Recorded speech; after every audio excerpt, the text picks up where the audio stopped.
We OG, oh no, G.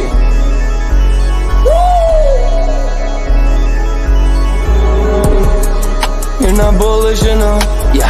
Oh no, you're not bullish enough. You ain't got D or no. I get stoned by the bolo.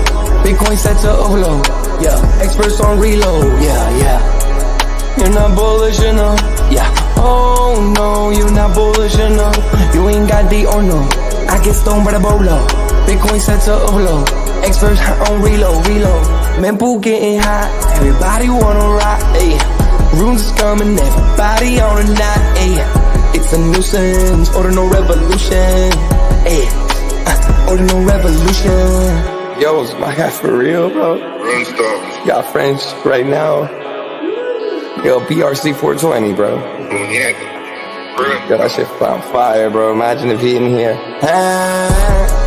Yeah, like it in the steel. Murder. I got balls of steel. Nuki on the field. Yeah, this shit for real. With no calls, I get so far. Got 100 phone calls that I go hard, and they gon' love me. Smoke weed, huddle back. I get shiesty. Where my Bitcoin looking lovely. All this Satoshi's nothing above me.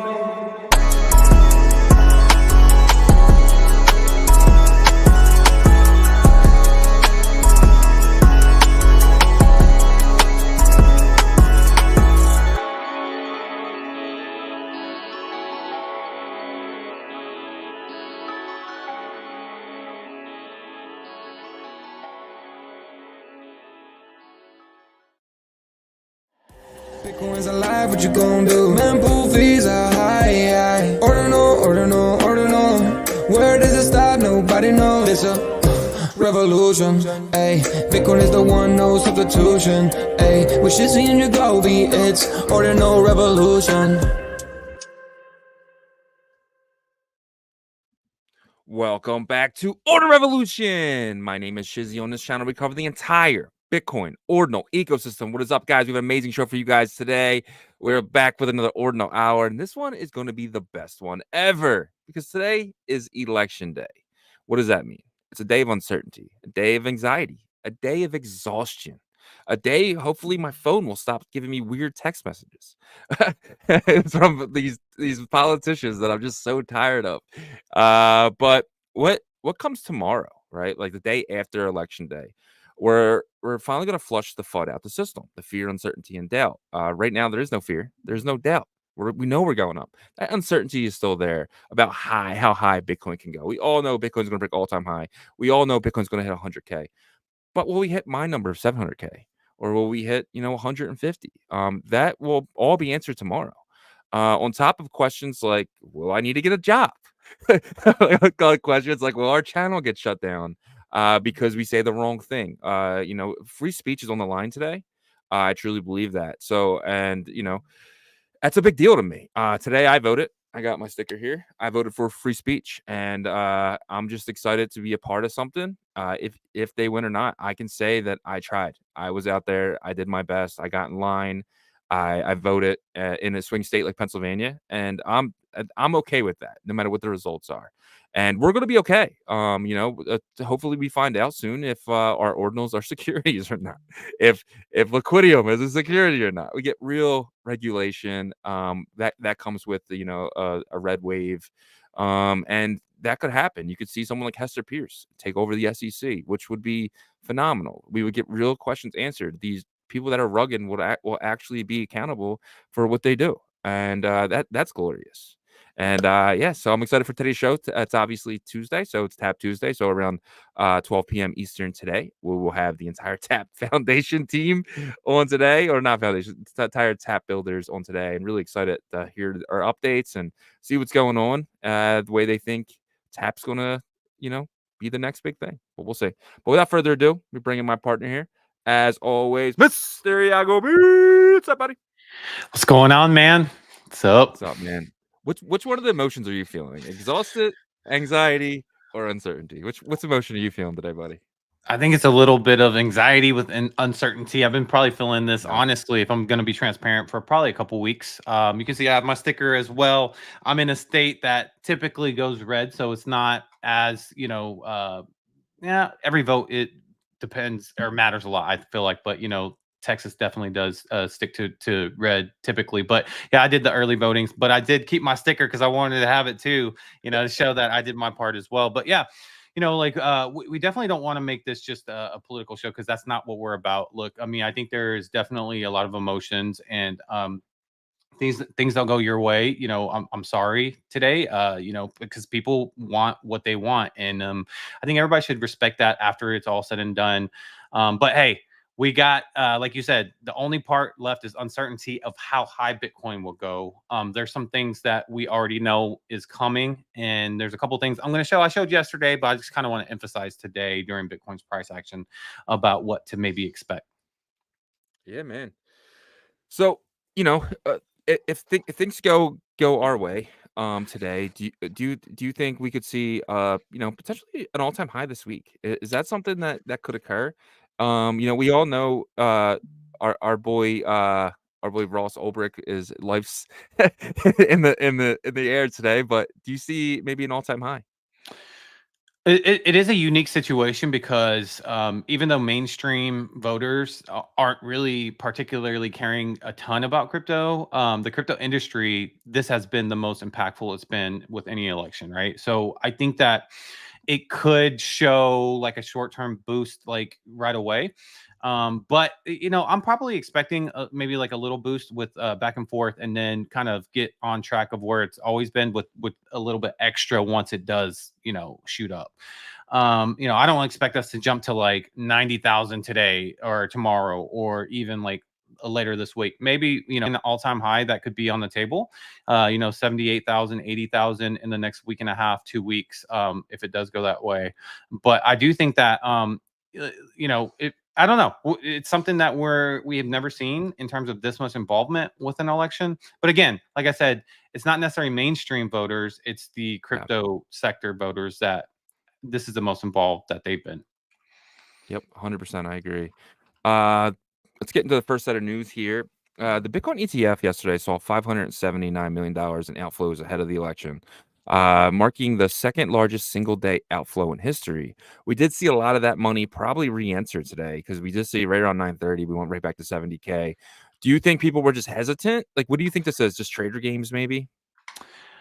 I think that it could be kind of like trying to fake people out a little bit Yeah. and then that carried over and became a little contagious to people just saying, hey, maybe I should take out some of my Yeah. position of Bitcoin until after the election and then just try to sneak it back in. But I think it would be a dumb move either way, because what I'm going to show is what I showed yesterday, and that's just really the Yeah. history of the past 2 election days and what Bitcoin has shown to do on that day and the day after. And both of those for the past 2 elections have been the exact same in terms of green or red. So I think it would be a dumb move. Yeah. I think this is exactly to your point. I mean, this is just people potentially, don't like uncertainty. People like to be certain, and they're okay with sitting on the sidelines, because they're not okay with being all in. And I think that's fine. I think you gotta stomach your decisions, and hopefully, they all get burned. Hopefully, they have to buy at a higher number. That's what all I can say. But moving along here. Over the last 4 days, Mt. Gox transferred 32,000 Bitcoin, $2.2 billion dollars, including 296 Bitcoin to exchanges, leaving 12,000 Bitcoin in its wallet. So this is almost the end. The final boss. I feel like it's like Final Fantasy game where you're almost at the end. He's almost killed, but he's just giving you those last blast. And I feel like this is not going to be an issue going into 2025, which I think is outstanding. Yeah, we will definitely get rid of this bull run, and that's good, like you said. But there'll be something else, possibly. Yeah. It depends, like when you think about gold and how it moves with like positive sentiment markets with TradFi, they don't really come up with like stuff to like sync it or anything. It just kind of flows with like the macro environment, right? And eventually, I think Bitcoin gets to that. We'll see if we'll have one more cycle of kind of like the FUD that can kind of bring things down, or if it's going to just be clumped in with this overall macro environment to where like everything goes one way or everything goes the other way, right? So it's going to be interesting to see if we have these like elements of FUD next cycle in the next 4 years. Because if we don't, then we've known that it's kind of meshed with the TradFi macro environment. Yeah, I agree. I agree. There will be another set of FUD, whether it's Tether FUD or something else, but this is just something that's been in the system for the last 6-7 years. You know what I mean? This is something that people have been really worried about, and now it's been defeated. So I think this is a big win for Bitcoiners, in my opinion. But yeah, you're right. There'll be something else. There's always going to be something else. So. Yep. Bitcoin's price history from the last 3 elections hints at a potential explosion post-election. This is something you're going to get into when price action, right? So I should probably save this. Well, I mean, you can show it. Yeah. I guess we can show kind it of up. knock that out Yeah. now. Yeah, So, sounds good. you know, so what I wanted to kind of show is it doesn't matter who's really going to win in terms of I mean, look, it could change this year, right? But if you go back to let's go back to the first time that Trump won, and election day was the 8th. Right here, you can see that we had a green day on election day, right? And then the follow-up day, we had a green day that spiked. Actually, there was a wick that spiked all the way up to this point right here. And then if you look at last election, which was the 3rd, you can see there was a green candle here, a green candle here, and a big green candle afterwards. So I think that we need to just kind of relax a little bit. I'm not saying that it's going to be exactly like that this election cycle, but the trend shows that regardless, we should see a green day today and maybe tomorrow, right? But it could do something different, you know, because there is a lot of anticipation. You know, there's a lot of, I guess, want for one way for the sector. So in that way, it makes it different. That's what it makes it different, I guess, because the previous 2 elections, crypto was kind of like, you know, it doesn't really matter as much. But we have one side kind of definitely leaning more towards favorability. So that's Yeah. where there could be like, you know, an impact if it doesn't go one way or the other. Yeah, I agree. I agree. So, well, like I said, we'll find out. Everything will be hopefully found out by tomorrow. Kind of get into some other stuff. So Binance and CZ's lawyers file motion to dismiss SEC's amended complaint, slamming the SEC for lack of regulatory clarity. This is something that I think needs to happen by everybody. You know, Gary Gensler for the last 4 years have been hitting everybody with Wells notice, but not making any like real pivots or anything. It's just been he's not understanding at all of what we're building here. His lack of clarity is you know, and judgment has just been awful, and it really needs a change. And that kind of leads into this right here. So Hester Pierce, crypto mom, seen as top pick to replace Gensler in a pro crypto SEC under Trump. Everyone has my opinion on this. Without real clarity, without real regulation, we're not going to get anywhere besides meme coins and Bitcoin. I think Bitcoin does well in any environment. But what's your opinion on all this? Yeah, I think that would be a huge positive, right? Hester Pierce has shown in this administration that, you know, the SEC has grossly I wouldn't. Well, I guess I wouldn't say overregulated because there's no regulations, but like overreached Overreached. overreached in the crypto sector. And she's been like one of the I guess positive voices for crypto in the SEC's staff, right? So this would be big, I think. And to your point earlier about like, you know, Gary having, you know, bad insight or bad judgment calls and stuff like that. Look, he knows what's going on. He knows everything that's going on. There's an industry that's pushing him one way or the other. I mean, that's the whole kind of argument about these bureaucratic entities and how they're just manipulated by money, right? And then they're not doing the right thing, but they try to make it seem like they do the right thing, right? So you know, while he has his nose all in the crypto industry, you know, there's stuff like Citadel Securities that are grossly like doing horrible things out, you know, breaking regulation and stuff like that, and different like and so that's my personal opinion. But you know, they kind of just I guess give a blind eye to that, and they're so focused on this industry because the banking institutions hate crypto, right? So that's the whole point of it. I think this would be a big positive, though. Yeah, 100%. He's regulating crypto, but Nancy and her husband are the greatest investors that ever invested, right? So Yeah. it's just like to me, it just makes no sense. It's just, you know, whoever they like is can just do whatever they want, and the people that they don't like is just going to get trampled on. And this needs to stop. You know what I mean? Like Nancy and her husband, in my opinion, should both be in jail. But moving along here, Thursday, November 7th at 2 p.m. Is the FOMC interest rate decision. 2:30 is Fed Chairman Jerome Powell speaks. This is big. This is in 2 days from today. Do you think this has anything with Bitcoin's price action, or do you think this is just it's kind of over at this point? It's almost like a status quo of Yeah. 0.25 at this point, right? Unless they make a pause, which I think that would be surprising. So, I think people are expecting 0.25. If they were to pause, yeah, I think there would be some sort of effect with price with Bitcoin as well as the regular markets too.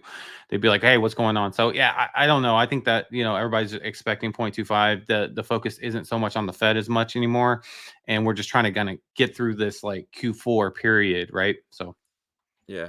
Let me ask you this. Do you think a decision is different if somebody wins today or somebody loses today? Do you think that today reflects on any decision on Thursday? could be, but like, Yeah. yeah, I would think that they have a plan regardless, right? Yeah. And so if that's the case, then I think he would have to give some good, deep explanation of why they changed the plan according to, Yeah. which candidate they win. So, 100%. All right. So last thing to this before we kind of leave the Bitcoin stuff, but will Bitcoin see a red today? This is a nice play on words. But what should we what to be prepared for? yeah. So we kind of went over that, right? In terms Yeah. of the price, the last 2 election days and the following day. So I think to be prepared for, a green day, whether that's a little bit above what yesterday was, I think it would be, probably pretty given that like we're going to see green day because I think we ended at 67 or something crazy yesterday, 68 maybe. So being above 68 is not going to be too hard to do, I don't think, today. So maybe being prepared for like a green day, depending on how the election is going. It could be really green or it could just be a little bit green, and then maybe followed up with a green day tomorrow too is something to maybe be prepared for. I think from what I'm seeing on the timeline, it's like 80%, 85% people in the crypto sector are like, pro Trump, and then the other Yeah. percentage is kind of pro Harris, right? So that's just a ballpark, kind of just me eyeballing it from what I'm seeing. But people want nice regulations. People want favorability in terms of this new emerging industry, and it seems like one side is going to give that more than the other. Yeah, 100%. And I think we should be prepared for. I think you should be prepared for to getting further away from the rock. For a while now, we were saying, we want to get close to the rock as possible, and the rock being Bitcoin. But now it's maybe time to stray a little further out. If we get, a result today, I think it would be okay to go deeper into ordinals, go deeper into runes, go deeper into Merlin, go deeper into stacks, go deeper into fractal, getting further and further away from the rock to get more gains. So when you come back to the rock, your personal rock is huge, massive, multiple Bitcoin. And I think that's the goal for everybody in this bull run, is just try to get as much Bitcoin as possible. And when I say that, though, I mean like in Satoshi value. So let's just say you're holding something like Ordi. Your Ordi is gaining Satoshi value, or potentially you want to go further down the risk curve and go to Merlin. So where your Merlin, does, a 10x while your Bitcoin does a 3x. You're gaining Satoshis for when you want to come back to the rock. I think we should be prepared to do that, because I think that in the next 6 months, holding Bitcoin could be, it could be amazing for a lot of people if you're okay with the 80% gain, 300% gain.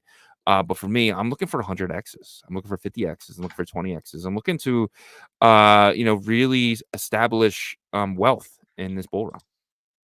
Yeah, I think that's a good point. Regardless, I think you should be prepared to kind of get into these next class of assets that will first receive the benefits of Bitcoin going up, and that is the Bitcoin ecosystem. We haven't seen an on-chain economy as robust as we've seen with this Bitcoin renaissance in a bull run, and we're about to see what this is going to be like. And I think we're going to see like some positive gains from it. But you made some great points there. Just be prepared. Obviously, it's always a good thing to have exposure to Bitcoin, but the Bitcoin ecosystem, I think, is going to really see the benefits once we kick off. I think whatever you think is about to happen, I think we go higher.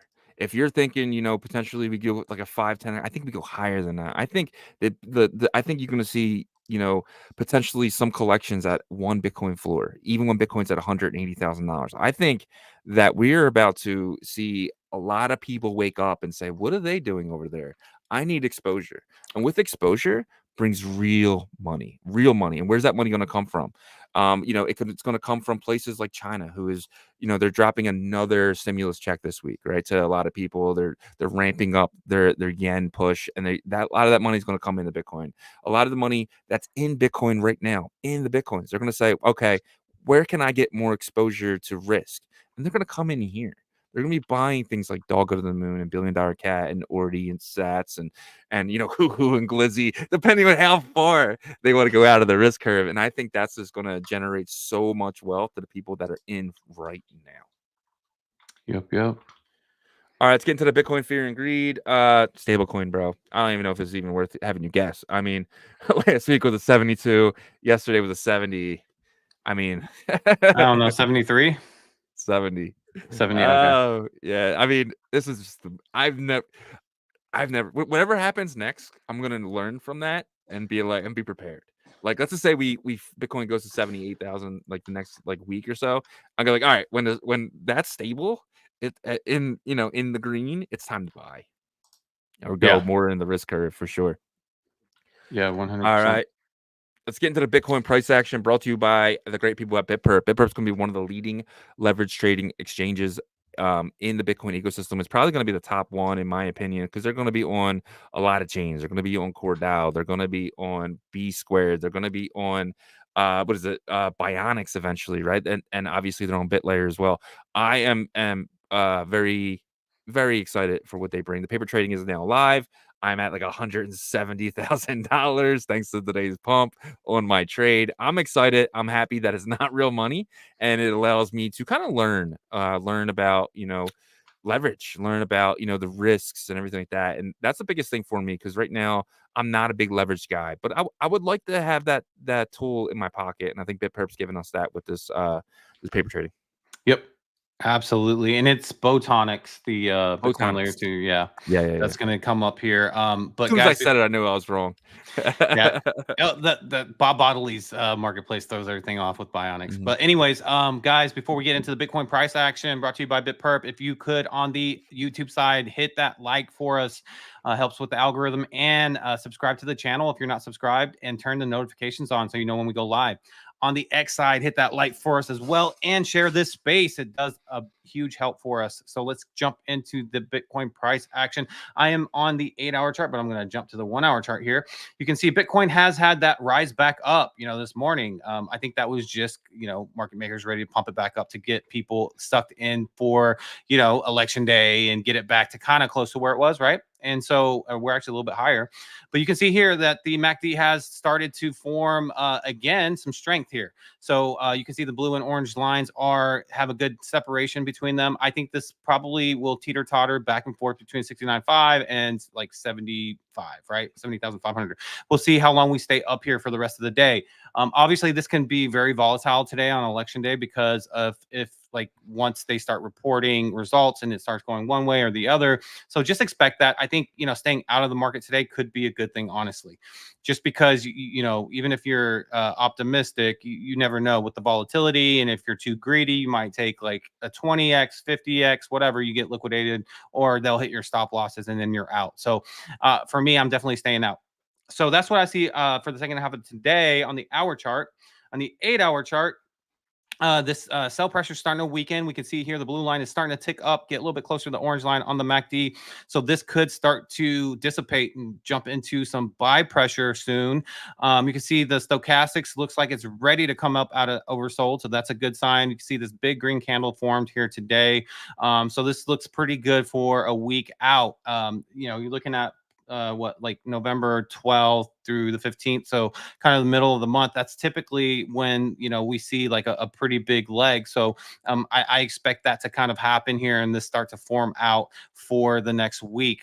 So that is what I'm seeing for the 8-hour as well. And, for the rest of today, guys, I would say for me, at least, it's going to make me a little bit at ease to kind of just stay out, watch, see what's going on with the election and probably stay out of trading. But that's, we're all adults, so you can make that decision on yourself.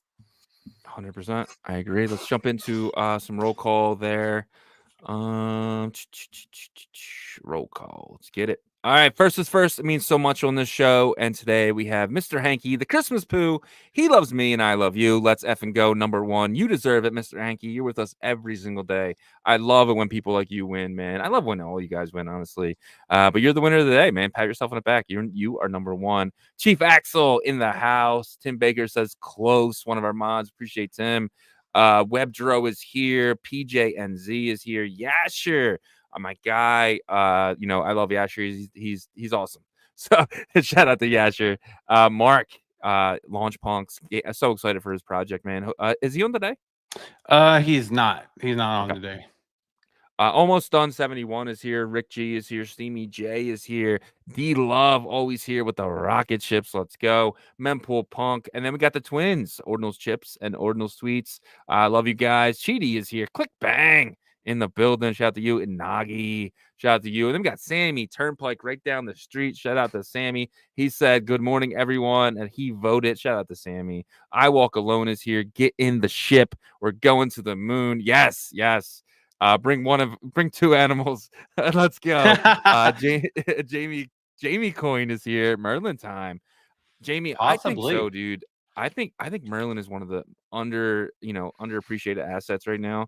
When it takes off, you'll know. You'll know when it takes off because it's gonna be one of those like last cycle, like the polygons and those other like side chains that took off when the entire alt market took off. So 100%. Bell's chain coming in hot. Mats is in the building. Shout out to Mats with that amazing comment. We're going to talk about Bell's Chain a little bit. Nighthawk UXL is here. Mats again. Chain Watcher. Glass Hopper's in the building. High Up Man says, what up, Shizzy and Yagobi? I had to report a fake Shizzy on Twitter. Hey, you made it. I have officially made it, man. I am so proud to have a fake Shizzy. Now I want him to go away because I don't want anyone getting scammed. But I was feeling like you had yours about a couple months ago, and I was jealous. Really? It is a weird feeling because it's like you kind of feel a little bit like honored by it, but at the same time you're like, how do I get this thing to go away? And it's you can't. It's crazy. They're like those mosquitoes that like have a million lives, and then you just like you're like, I swear I just killed you. But then that's how these things are, man. So welcome to the club. It's not as great as you initially probably thought it would be. No, it's not. But it is. It is that someone took time out of their day to copy my image, to try to scam people. I know, but still, they chose me. No, I'm just kidding. Claudia Yu is here. Choda is here. No. He said, I live in a basement of a ship. Let's effing go. No. Zabreski is here. Shout out to you, my friend. Rolando is here. Shout out to you. Thank you so much for being here. I think your first time making roll call. Sixes is here. Kamal is here. Patty Pooh, the Bitcoin machine himself, my guy. Sammy Turnpike again. And let's go. We got Crypto Blitzo, followed by last, but certainly not least. We got Albert. He says $1 million track is 100,000 track enough? Maybe. I don't know. Depending on what you're trying to be in life. But shout out to Ernesto Gonzalez, which is amazing. Hey. We want to shout him out. Ernesto Gonzalez. He said, freaking Yagobi. Love you too. Love you, Ernesto. You're my guy. We got two people sneaking in at the last second. Gio and Victor coming in. And then Claudia said, I also got a Shizzy friend request on X 2 days ago. Unfortunate, the fake one. Claudia, send me your thing, bro. I'll follow you. I'll follow definitely, bro. But shout out to you guys, man. Friend request. What is that? Like Facebook? I'll follow. But shout out to every single one of you guys who make roll call every single day. Click Bang is throwing his wallet address in here. I don't know what that's about. But.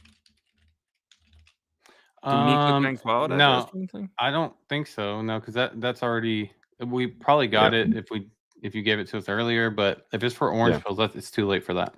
Yeah, dude, it's tomorrow. But yep, Yeah, man. But I'm gonna snag some orange pills, and I'll probably do some giveaways and stuff on the show. So just keep watching. If you definitely have a chance to win.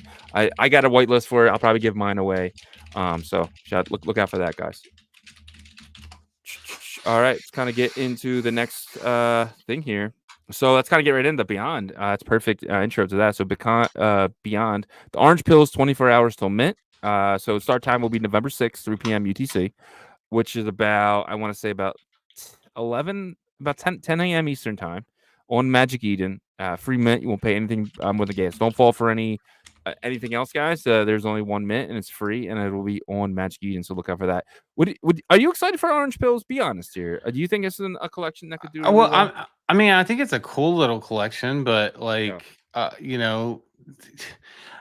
don't know. I don't expect it to be anything like Quantum Cats or anything like that. Like, to be able to do that, you got to put a lot of money into kind of like the build up, and then like, you got to charge a certain amount for the mint, and I just feel like it's going to be a fun little collection. So probably don't have any great expectation in terms of return, because I think it's a free mint, right?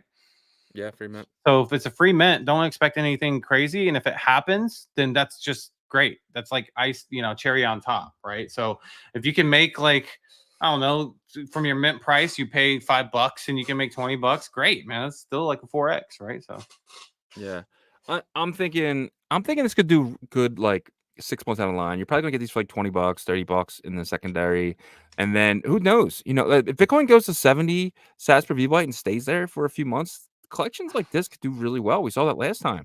Collections we weren't expecting to go to $700 went to $700, right? So potentially down the line, if you hold these long enough, you will potentially make out, in my opinion. Do you think that's right? Do you think eventually you might see collections like this, and like Genie Data's collection, and collections that are actually look cool, doing really well?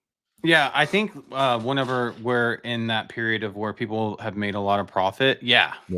so that's why I haven't like sold some of my like Bitcoin whales super cheap, Yeah. or stuff that has like a market, even though like it's like not selling for a lot at all, because I think like people will try to come into the ordinal space and be like, hey, let's pump this collection, or even if they don't, like the dollar value of that goes up, right? So like if Bitcoin goes up by like 4x, then the price of the Bitcoin whales, even though they're selling at like $40, 4x of that, I'd rather get $160 than $40 at the time, right?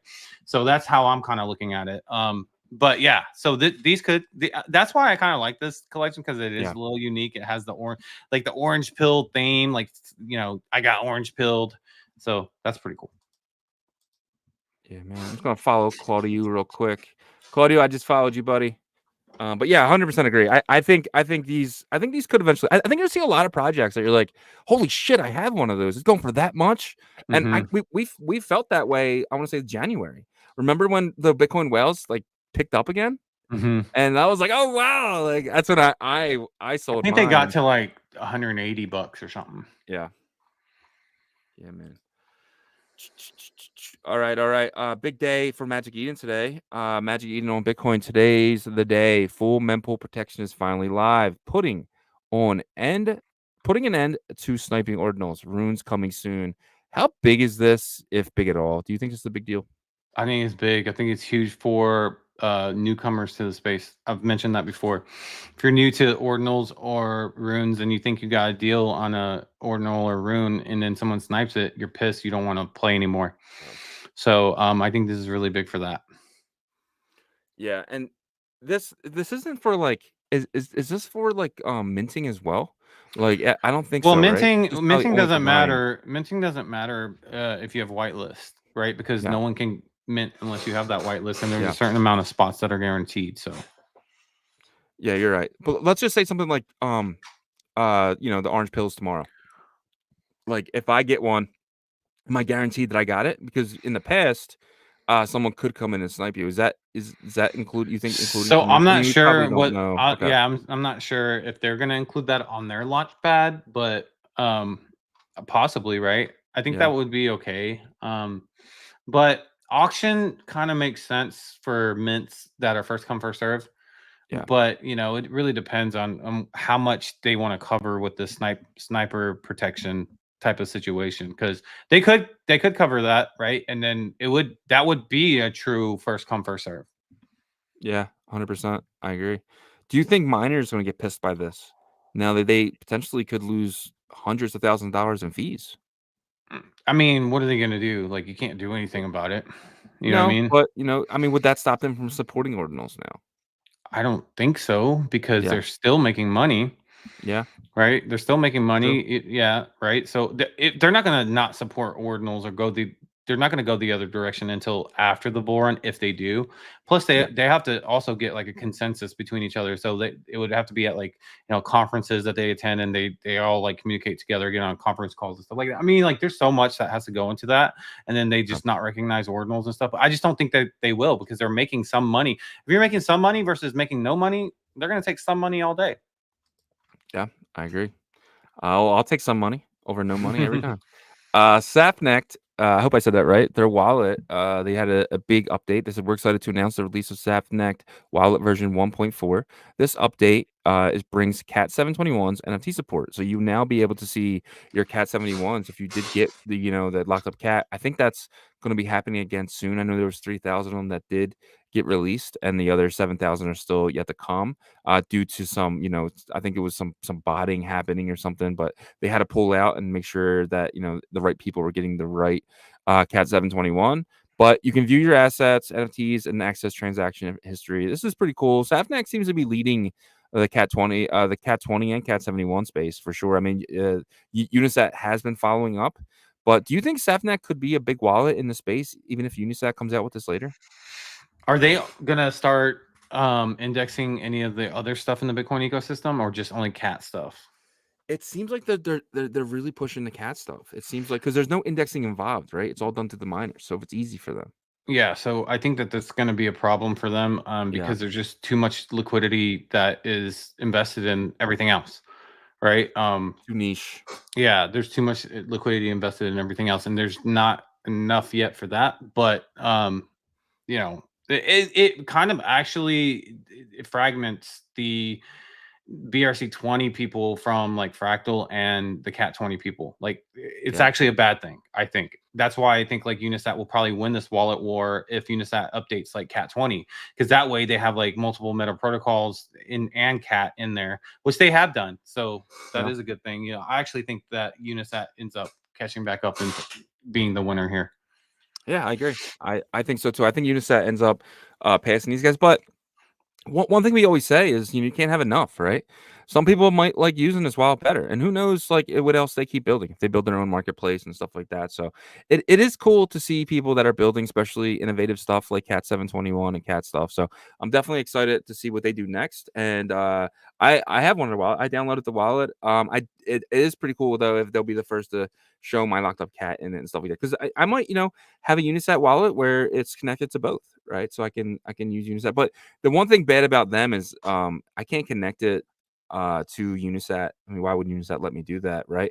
And then I think they do connect now to DotSwap, but I'm not 100% sure. But it really depends on who integrates it as well, right? So yeah, man. I don't know, dude. Like, I feel like there's like so many builders in the space that like collaborate, and then they end up doing their own thing, and then like coming back and all this stuff. So we're gonna see kind of what happens out of here. I think Unisat and Fractal probably are going to like really like close their circle in on like builders and stuff like that, and really be picky with the builders in their ecosystem that they're going to support. Anybody can build because it's decentralized, but this is, they have a big mission. And from when we interviewed Spencer Yang, they already kind of are walking the walk from that interview. Like, he said that like they're going to make major upgrades to Pizza Swap. That was announced yesterday.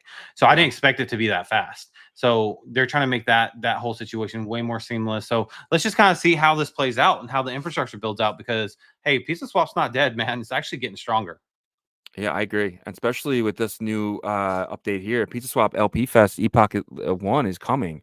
Are you ready to explore Pizza Swap to get LP rewards? Epoch 1 period. Start block 170,000 November 6th, ends November 21st on block 212 100,000.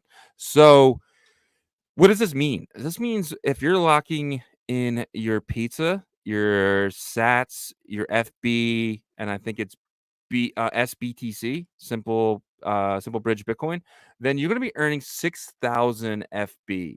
So the more longer you have in there, the more of this. I think what's gonna happen is they're just gonna kind of tally points, and then at the end they're gonna give you the 6,000 FB. Do you think this is a big deal? 6,000 FB being $27,000. We're seeing about $900,000 in total LPs for everything. Majority of that being in Sats and the Bitcoin and the FBFB.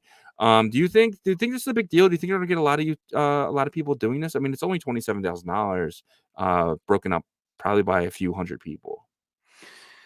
I think this is a good test to see, right? Because I think regardless of how the miners are looking at FB and they might be dumping it and stuff like that, I think we all can come to consensus that we think FB will jump on the train along with a lot of these other sidechain tokens, right? When Bitcoin goes up. Yeah. So I think this is actually pretty cool. I like how they're doing it. They're actually doing it like mining too, because like they have epochs, right? To where they're Yeah. like the rewards are based on epochs and they're going to get cut down to a little bit less and a little bit less every time. So it's kind of like you want to get in, earlier before it, releases less emissions every time. So I like this. We'll see how this plays out. They're going to get the reaction after this first epoch, and I think they'll be able to get a lot of kind of data of the response of it. The fact that they're marketing this though is important. I said this yesterday and I said this before. They need to market their LP distribution for APR and all this stuff because not a lot of people know about it, and they're learning through our show, but not a bunch of other shows are talking about it. So it's literally just us or whatever their information they're giving on their Twitter or their X. So Yeah. they need to keep doing this. I agree. The best thing about this though is I would say about 10 days ago, I had some Bitcoin and I was like, oh wow, I want to get more glizzy. And how do I do that?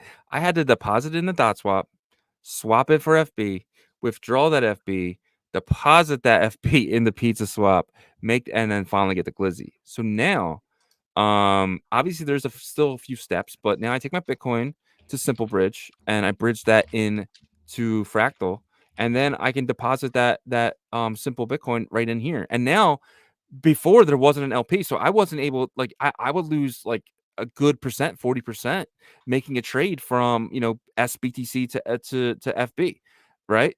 But now there's actually liquidity there to where I'm only losing like $6. Yeah. So to me, that was a big deal to me because now I no longer have to use dot swap.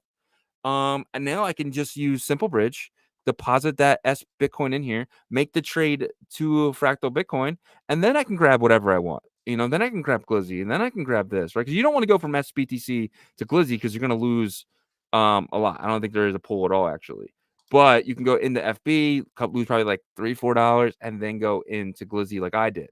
And that was like lose, and then FB to Glizzy was like I think I actually made a percentage on that because the liquidity in that. So this is awesome to me. I'm excited for Pizza Swap. And this is coming from me. This is somebody who used to hate BRC20s, right? It was just like, and now I do like, dude, I can make a trade in less than like 0.00 seconds. Like it's just instant as soon as I put it in. So yeah, I mean, you've been doing pretty good in terms of like basically arbitraging it, right? So yeah. I think a lot of people don't realize that you could do that right now. They just need to keep making this a better situation for being seamless, right? So this Yeah. is kind of like their first steps. I'd like to see Pizza Swap be heavily used. If they can get to that point, then that helps FB overall big time, right? Because now you actually have a use case of users actually using it, and that's an argument point on why FB and fractals should exist. Yeah, I agree.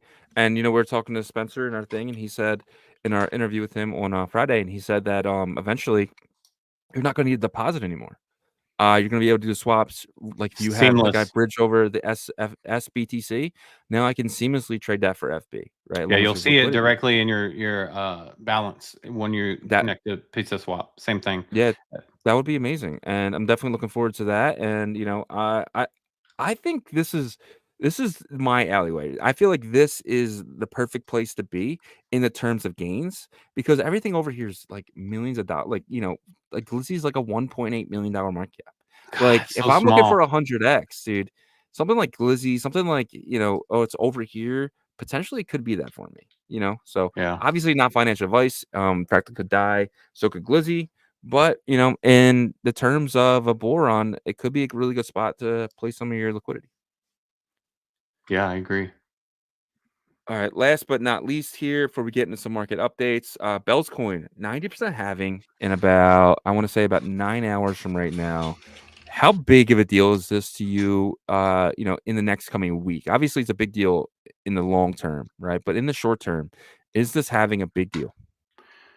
Yes, I think it is a big deal. I've been really bullish on Bells and kind of the future of it. I love the tokenomics. This is just basically there's two parts of the tokenomics. This is the first big halving event, if you will. They call it Epoch, and then we'll have the last one ever in February. And then you're looking at a 1 million emissions token drip off of a 70 million max supply. So 1 million a year in a bull run. This is perfectly set up. Right. So we'll see if it plays out the way that we expect it to, but I think there's no reason why it wouldn't run really hard, right, in a bull run, but we just kind of have to wait and see. Yeah, I'm in that. I think so too. I think the next couple of days, you could see this go to $2-3. I just think the miners who've been mining it, they have no intention of selling it. The people that are over here, obviously you're merge mining it, right? But it doesn't seem like the selling is really happening. Yeah, you saw it drop to $1.07 yesterday, but that was because Bitcoin dropped to 67,000, almost 66. Did it drop to 66 yesterday? I think it was like it was a cusp. 67, I think. Okay, so yeah, so I think once Bitcoin gets to 75, 80,000, you can see Bells at $10. Am I being a little over dramatic there? Or do you think that's possible this year? I think Bitcoin's gonna have to get to like 85, and then we can see Bells get to between 10 and 15. But that's a big I mean, it's a what, like almost a 15x, or between 10 and 15x Yeah. from where we are now. So that's pretty good, I would think, right? And then if Bitcoin goes real crazy and the whole bull run ignites, that's when I think you could probably see Bells get to 20, 30, $40. Can Bells get to your 15 number? Potentially, if without a big name exchange, if it's just on MEXC and non KYC, can it get there, or is that not possible? I think it has to get on like a big exchange, just because the onboarding part is Yeah. not the easiest right now, right? So you have to get on with, I think, CoinEx or non KYC right now. But if it gets picked up by, MEXC picked it up, right? MEXC picked it Yeah. up. Yeah. It really depends on like what kind of community it like really how it continually grows. Right now, the community is really tight knit. They band together for everything that's like positive for Bells. And so whenever centralized exchanges see that, I think they really like those type of meme coins, and it's its own chain too, right? So Yeah. there's other possibilities of it growing in different ways. So yeah, but I do think that like someone's gonna have to pick it up. Someone, whether that's Robinhood or Binance, or maybe OKX can start off with it. But Binance Yeah. has been reported of doing the merge mining with it. I don't know if they're just offloading it or what. It'd be really good to get a deep dive on our next Bells Corner episode with Adam McBride to see like what is Binance doing with the Bells that they're mining. Because if they're just storing it up, that could be really good for like them to just store up their supply for Yeah. a finance listing. Yeah, for sure. We're due for a Bell's Corner episode, ain't we? I think this week. Probably a good time to have them. Probably later this week. Honestly, I'll hit them up. All right, let's kind of get into some runes market update here. How are you feeling with runes right now? What do you think it's just it's kind of doing what Bitcoin's doing? Yeah, it is. It's really just kind of staying calm, staying chill. I would pay attention to the top volume runes and seeing like what the market caps look like for those. Are people like exiting in mass groves, or has it been staying pretty consistent? And it looks like they have been staying pretty consistent for the most part, Yeah. right? You know, you got pups at like 164 million. That's actually really healthy looking, to be honest, Yeah. because it's fluctuated between, you know, like all the way back down to like, I think like 110 to it got all the way up to 200. So at 164, I think that's pretty healthy. You can see $1 billion cat at like right at 70. That's pretty healthy. The highest it got to this run up was 100. So, you know, Doggo to the Moon is going to fluctuate, you know, quite a bit, but it's still okay. You know, it was right under 400. So I think it's in a healthy spot. It's just kind of just stagnant, right? So it is waiting for Bitcoin to decide, hey, I'm ready to go. Then it'll follow very shortly, I believe. Yeah, I agree with you. I think this is just kind of like the calm before the storm. I think a lot of these are gonna 3, 4, 5, 6, 10x depending on which ones. But my question for you here is: we have a new top 5, and it's been pretty consistent lately. Memento Mori, Doggo to the Moon, Pup Swirl Peace, Gizmo, Imaginary Kitten, and Billion Dollar Cat. Is this the top 5 for the next couple months? Do you think, or do you think something else could push in? Um, And it I don't mean in depends. any order. Like, I Yeah. just feel like these are the top 5, and they're gonna fluctuate. Memento Mori to me still has a little bit more to prove, to see if it can have like staying power.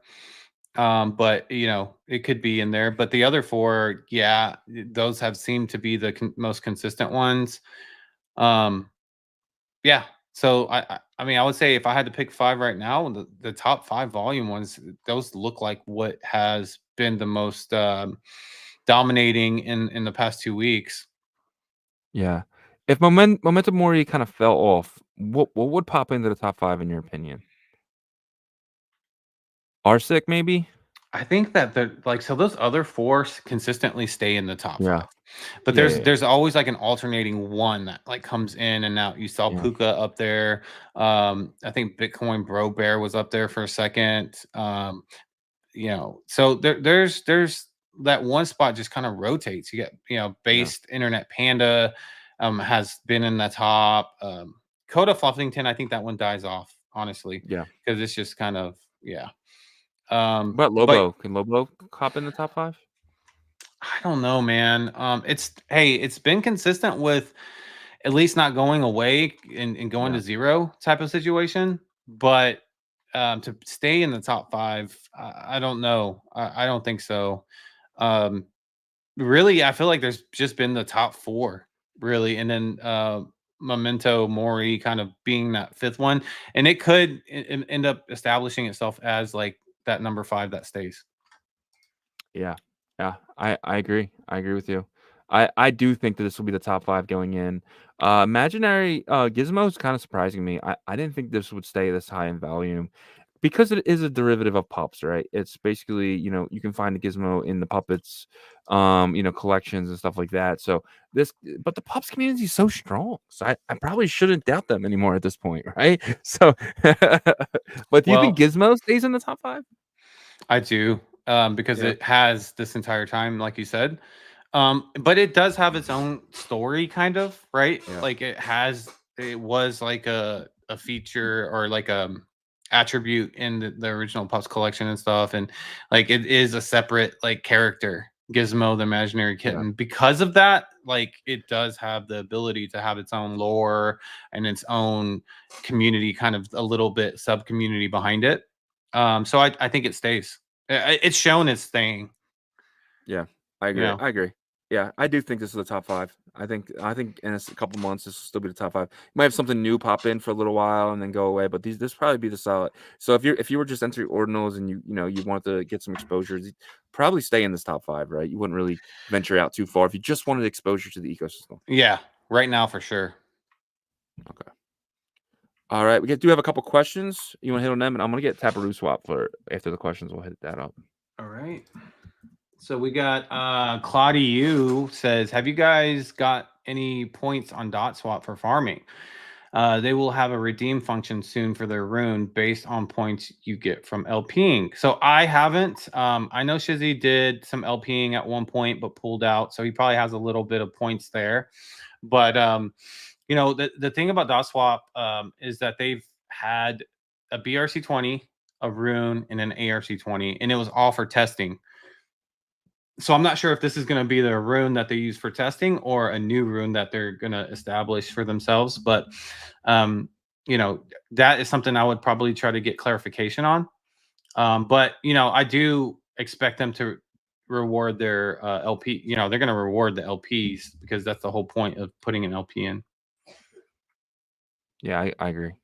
Yeah, I do. I have earned some points. I was doing some RSIC way back in the day, and I do have some points there. So it'd be cool to see if I get something. Yep. El Toro says, "Are you guys bullish on Wizards migration to runes? To be determined on an exact date, but curious on your thoughts on its mimetic value or historical relevance." Wizard has been one that has done well on the BRC20 side. So there is a community there. But did they wait too long for the runes migration? I don't think so, because it's branded a bit from the BRC20 side. But they should probably hurry that up, I would think. What do you think? Yeah, same thing. Does this have anything to do with Udi or no? I think he came out and said it wasn't a part of Taproot Wizards, but there's still people that are, there's a community with it, so I just don't know how long, if they've kind of exhausted that community by now, though, because BRC20 volume has been dead. Yeah. You ready for the Taparoo Swap? All right. I'm just trying to see. Okay, my balances still not coming up. Yeah, make sure Taparoo Swap. So are you still having the issue? So this is Taparoo Swap. The one problem that I'm having is I can't see my balances when I go into this stuff. So let's just say I go to share my screen quick. If I go to my track.network, I can kind of see. I gotta make sure I even have that token in here. So if you go to track.network, you can show my screen again. You can grab your wallet address from Unisat and kind of grab that up there. You can take that back, go to the tracker, and this will kind of take you over to the legacy. And you can put your wallet address in, and you can hit enter, just like I did. And then it'll take you to your balances, and you can see that. Let's just say that I have. And I haven't looked in this wallet in a while. I have Benny. I have 21 Benny here. Let's take it back to Taparoo Swap. And I go to create a pool. And see, it's showing no Benny for me. And it should be showing that I have the 21 that's in there. So I'm still having that issue. And that's also an issue I'm having when I'm swapping as well. I'm not sure if you guys are having the same issue. I did go into the Discord, and the first thing Benny says is your wallet connected, and I'm just like, come on, Benny. Wait, hold on. So you're not seeing your Benny? I'm not seeing nothing. No, I'm not seeing any tokens. Well, there's no Benny LP though, I don't think. Yeah, but I can't even add the LP. Look, ready? When I go to pools, create a pool, I'm able to go up here. I'm able to put BENNY in. I'm about to hit enter on it, and that brings the token up here. I click it, and it's showing 0. But if I go to track, it's showing 21, and I could that happens to every one of these tokens, no matter if it's transferable or not. Yeah, but that's the one issue that I'm personally having. But what's your experience with it so far? I know you were able to make a swap. Well, so I didn't make the full swap because I didn't inscribe the inscription, right? But I was able to have Taparoo Swap acknowledge my tap balance, and then kind of jump from there. So I think this is kind of like a beta version, I feel like, right? It is. Yeah. I think they've announced that. So they're going through a lot of testing and a lot of feedback to try to fix it. But Claudio says you can't use them because they're not transferable. That's actually not the case. You can, if you put them in transferable, you can't swap them because it would cause some issues. So actually you don't want to have them in a transferable state. But yeah, so we'll get more information on that. But it looks like we have Tom downstairs waiting for us for Tap Tuesday. So let's bring Tom up, and then we'll kick off this segment for Tap Tuesdays. Tom, how have you been, sir? Hello, I'm all right, thank you. And yourself? Did you enjoy your time off? Sort of. sort of, right? It's crazy because like I actually ended up having to get some grafting done, and so like I'm still kind of healing. It's been a week, but it's like it gets inflamed easily, Oh. and so but I'm good. Probably another week or so be healed up, but you guys have been super busy, right? You got I mean, I just been looking at you guys playing around with the swap, and I've been extensively testing. So in general, it's been working really well. I think I've done about 10 swaps on there. I think one of them actually, one or two got a bit lost. Essentially, it's because I do it all on my laptop. I've got a little computer on the side that I use for DeFi stuff. Sometimes it would just go onto screensaver or whatever, and then I come back and the wallet's not connected anymore, and I'll be like, oh, do I need to reconnect it first, or is it all good? And I kind of got a bit lost a couple of times. So I'm very glad that they added the in the dashboard now. You can check any previous orders that you've got from the swaps, and if you haven't redeemed them, that's really useful. Because it's kind of easy to get lost, because obviously when you inscribe with the swaps, it's a bit different to a regular inscription, right? There's a lot of different kind of language that goes in it. If you've seen any of the inscriptions, there's quite a lot of text. It's a little bit different, and you don't need to inscribe beforehand, otherwise it just won't show up. As far as the LP is concerned, I did add some LP early on, and it worked fine. I added some tap LP and some DMT. I've tried to add some minus tap, and that one has kind of gotten lost. So I think it's more of a case of that's what they're kind of like working on at the moment. I know that they've been like very swamped, obviously, because there's been loads and loads of people swapping. They have been saying don't go too crazy, because it's early days. We want to make sure everything's working. Sometimes the canisters can get a bit lost if you don't keep your tabs open and all this kind of stuff. So they're trying to make it a lot easier for everyone, and it is getting better.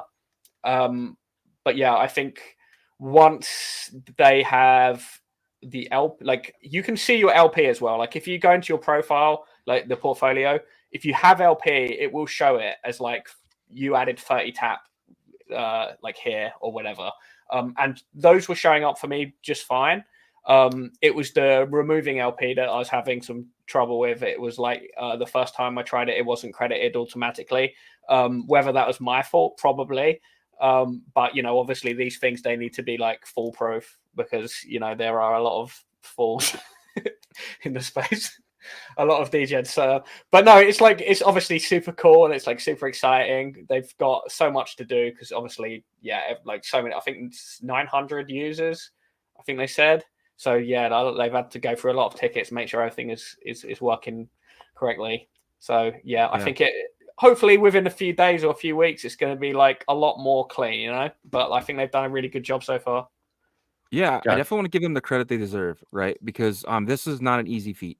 This looks phenomenal. Taparoo Swap did an amazing job. I do love everything about this. I'm somebody who uses Pizza Swap, and it looks like I'm playing in Zombie Land. It just looks, everything's black and stuff like that. So I do think they did an amazing job. And I think the best part too is that it's out, right? I can actually see it, feel. Yeah, there's issues, right? I would have bet $1 million that there would be issues, because there always is. But that's the thing, is they're kind of growing. They're kind of showing already that they're growing from the mistakes to making it successful, because there is people that are able to do stuff and add to these LP pools. I can't wait, obviously, for the day where everything works smoothly, but I think that comes soon. Yeah. I think these guys, so far so good. I mean, this isn't easy.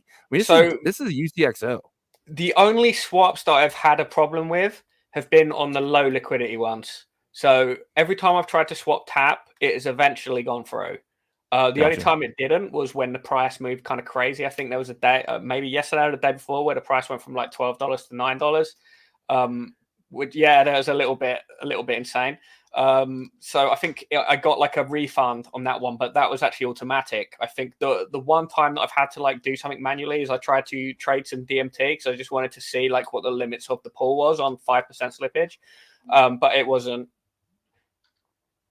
So it just didn't work. It just refunded it. But aside from that, the tap, it was working fine. So I think it's just a case of once it's live, you need some more some more liquidity, and hopefully it should all work fine.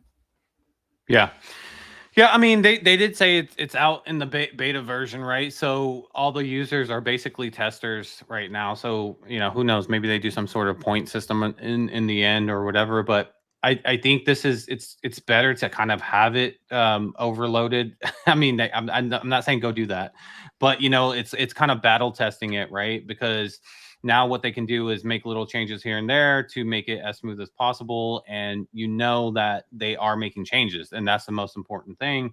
So having it ready for whenever like things get crazy here in the next possible month or two is the most important thing, I think, right? So that's probably why. And they also wanted to do what they said that they were going to do by releasing it to the public, and I think that was big, coming through with that part at least, and stuff like that. So, but yeah, absolutely. I mean, even if it's not perfect yet, like I think everyone kind of gets it, right? Seeing is believing. It's a good proof of concept, and yeah, it's clearly working. Some issues, as you say, completely expected. We're dealing with new tech, but yeah, I think it could be a really big deal in the space. So yeah, I mean, I'm very bullish on it. Gotcha. Any other new updates with the Tap ecosystem other than Taparoo Swap right now? Well, we're still waiting for like the wallet you can actually download, and I was right, it is the correct one on the Chrome store. We've not really gone out of our way to like push it yet, because obviously there's no marketplaces that support it yet, and I think there's still a small visual that we're waiting to get updated on the Chrome store. I think it was to do with like the DMT, NAT DMT asset, like the too many zeros or whatever, just not showing up properly. I think. So I think that's already kind of like the update's been pushed onto the store, but it's not gone live. So I think at the moment we're just kind of waiting for like the exchanges, especially obviously Taparoo Marketplace. That's what we want to be supporting the Tap wallet, right? But aside from that, it's not really out being supported anywhere else yet. So actually pushing it right now is not doesn't make any sense. But I have been showing it to people that just want to do inscriptions, right? So anyone that just wants to get their Tap on exchange, it's great for that. Awesome. So Shizzy, is there any updates with something Gib? I know that was supposed to be out before the Taparoo swap or anything. Is there anything with that? I don't know. I think like the last thing was like a week or two ago. But yeah, no, I've not heard anything new. I think it's November though. Okay. For some reason, I like it's the 20 something of November, maybe, but maybe I'm wrong. I remember reading it a while ago, but no, I think we're just gonna have to wait on that. Do you want to spoil anything? I don't know. I feel like Benny has been quite quiet about it. Aside from what's been shared publicly, I don't really know any more than anyone else about that one. We've been very busy dealing with all of the people trying to like post TGE, like wanting to be able to move their Tap. First, it was everyone wanting to move their Tap to the centralized exchanges. Now it's everyone wanting to move it back. So it's been a bit crazy.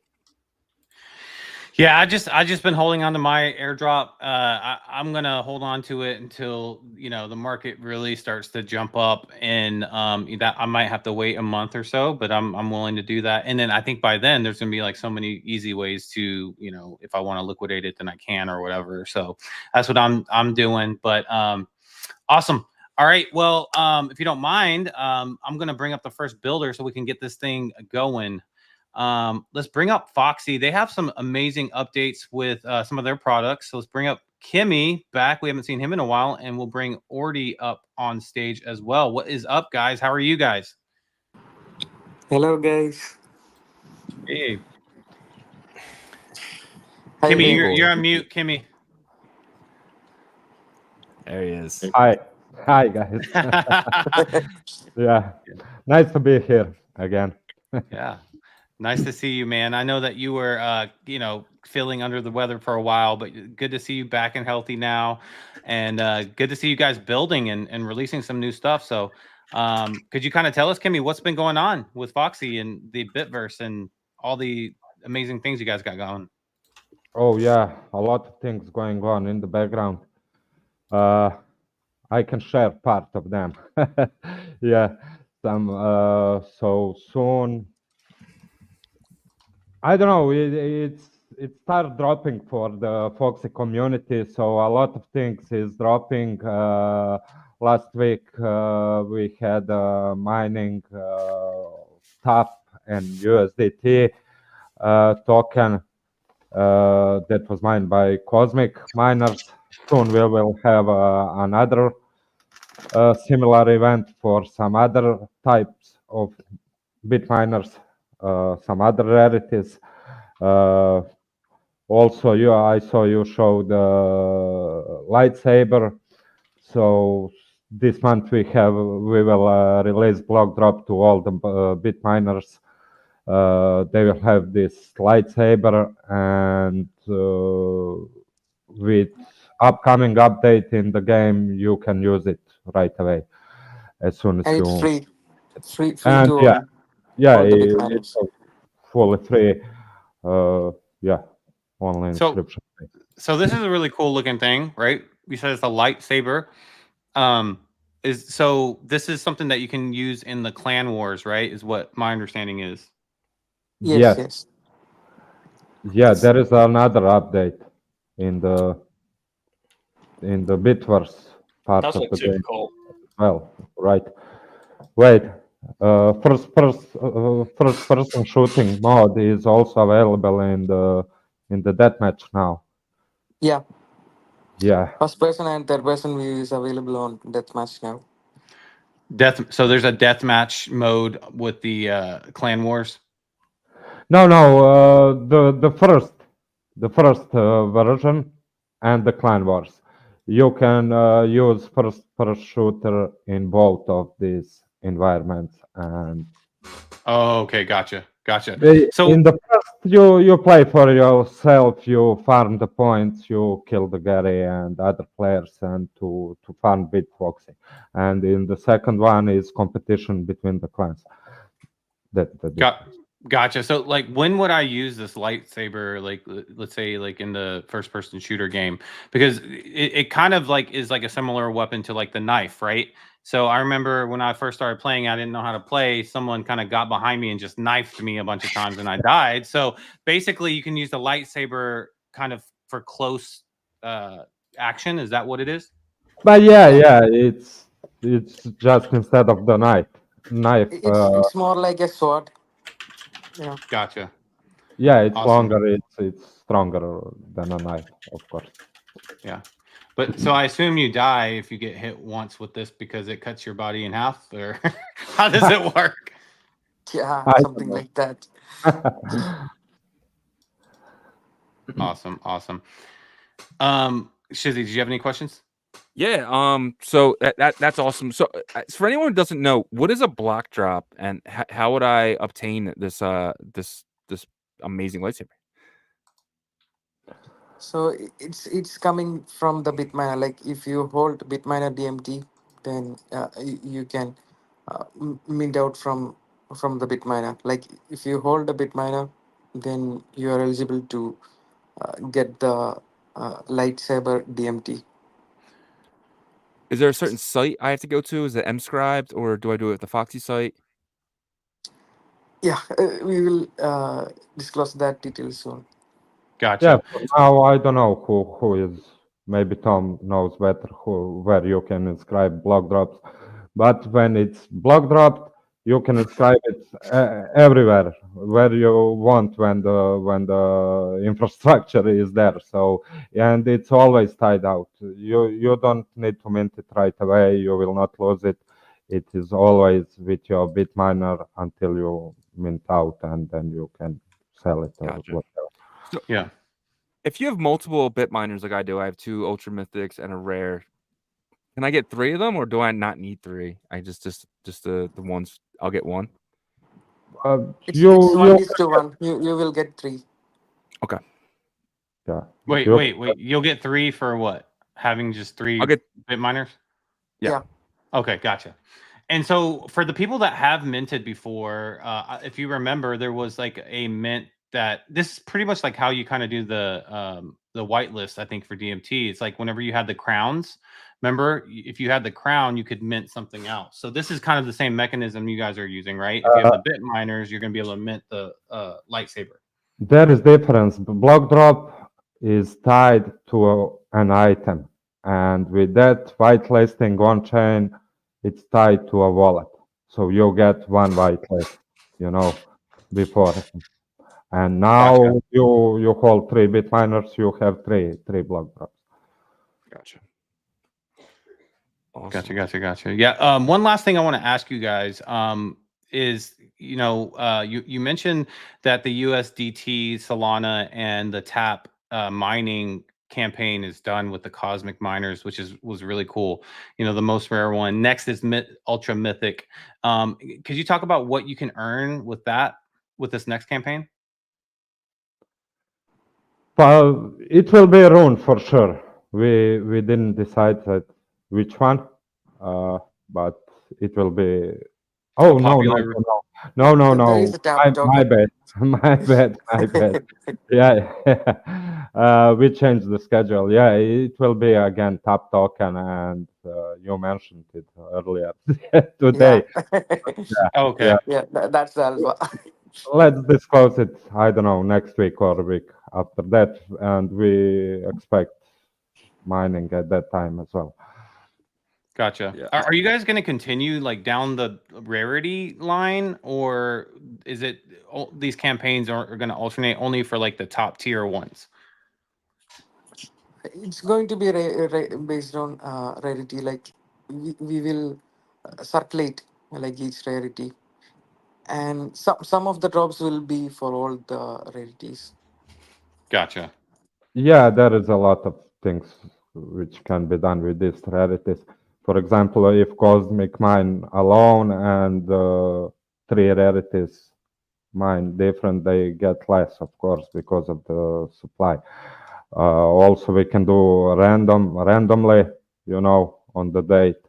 We say this week mine, and we spin a wheel with rarities, and this rarity mines this week, and stuff like that.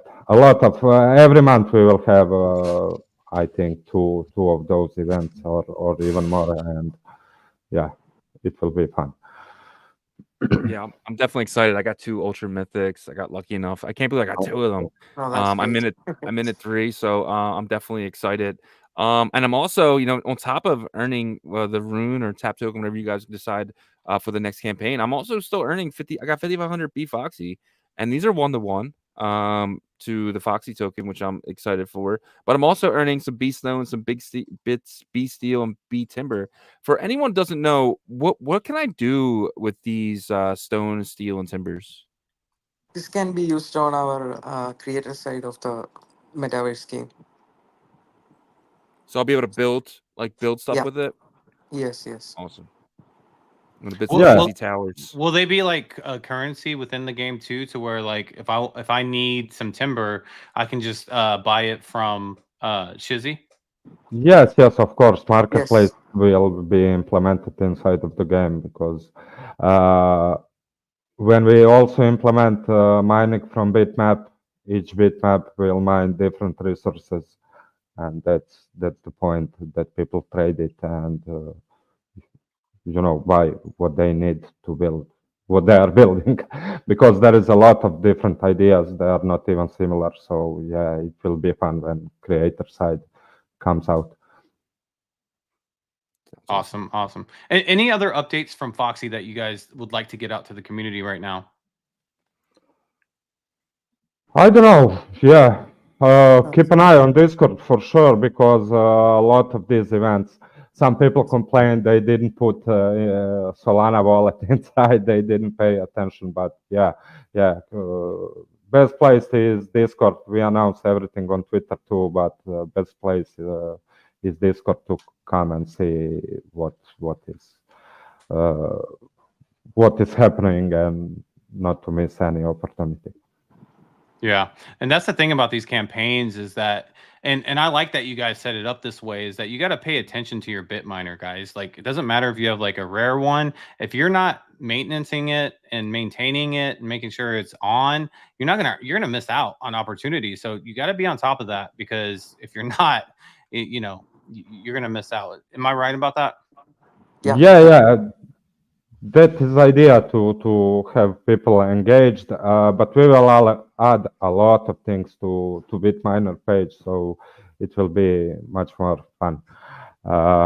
Yeah, I don't know. I put bookmark of Bitminer page in Xverse app, and when I open it in the morning and later through the day, in 3 clicks, I maintain my Bitminers. Awesome. All right. We got a question from the community here. PJNZ says, Foxy, how and when will it be open for devs to make their own experience? Is it based on Unity Engine or Unreal Engine? Will the Web3 mechanics be available to be able to use in our own applications? So, Ordi, could you answer that? It's going to be based on Unity Engine, and more details will be shared in a couple of weeks. Yeah, we are building framework for all the builders to implement their creations and to build inside, because you need to have creators inside of Metaverse to be interesting. Yeah, no, I agree. And I think that's really whenever this thing can really catch and start becoming kind of like a virus, right? Like to where people will create their own worlds and then applications within them and stuff like that. It's like you guys set the foundation, builders come in and they're able to use their DMT assets to build this new world or whatever. However you guys have that set up. But I think that's whenever we can look back and be like, wow, this started just from, the Bitverse and Clan Wars or whatever in the beginning. So looking forward to whenever that starts to catch there. Tom, before I let them go, do you have any questions for Foxy? No, not any questions. I mean, I think what you were saying about having like Solana and also like having a rune drop, I think it makes a lot of sense. I was going to say, like, I feel like as much as obviously you've got tap tokens, I think bringing in other communities or like having a way of incentivizing other communities to come and try the game out is a really good idea. And I thought the lightsaber looks super awesome as well. So yeah, I think kind of along the right path, right? Yeah, I agree. I think adding the Solana wallets was amazing. Like, I thought it was a really good onboarding opportunity, but probably you guys are going to look forward to doing more stuff like that, right? Yeah, we need to onboard more people from other chains.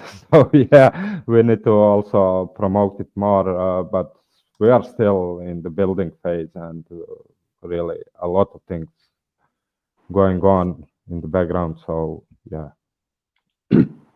Awesome. All right. Well, Foxy, thank you guys so much for jumping up and, giving the updates to the community here. You guys are constantly building, just being very consistent and updating community as well. So we look forward to having you guys on next week. And until then, we'll talk soon. Yeah. Thank you, guys. Thank you. Thanks. See you, Kimmy. Bye. See you, Woody. All right. Bye. Oh, sorry. All right. Foxy's been an established builder in the tap ecosystem. They've held on for a long time after committing to tap. How do you guys view a kind of like this metaverse / game builder in the tap ecosystem? I think if you're going to do it on Bitcoin, I think tap is the only place you can really. What with the multi-sends and things of that nature, we're making it a lot easier to distribute. I don't think the miners would really work so well anywhere else, right? Like if you had to claim every time, it's quite expensive.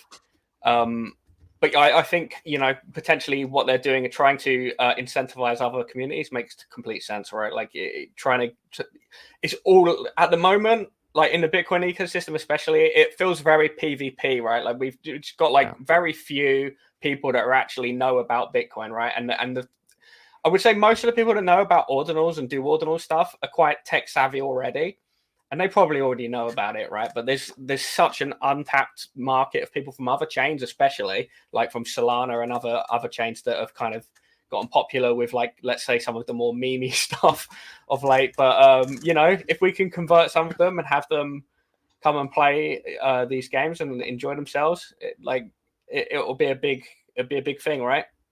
I say it a lot, but you only need one. You only need one thing you do to succeed really hard, and then it brings the people, right? So that's what we're hoping for, I guess.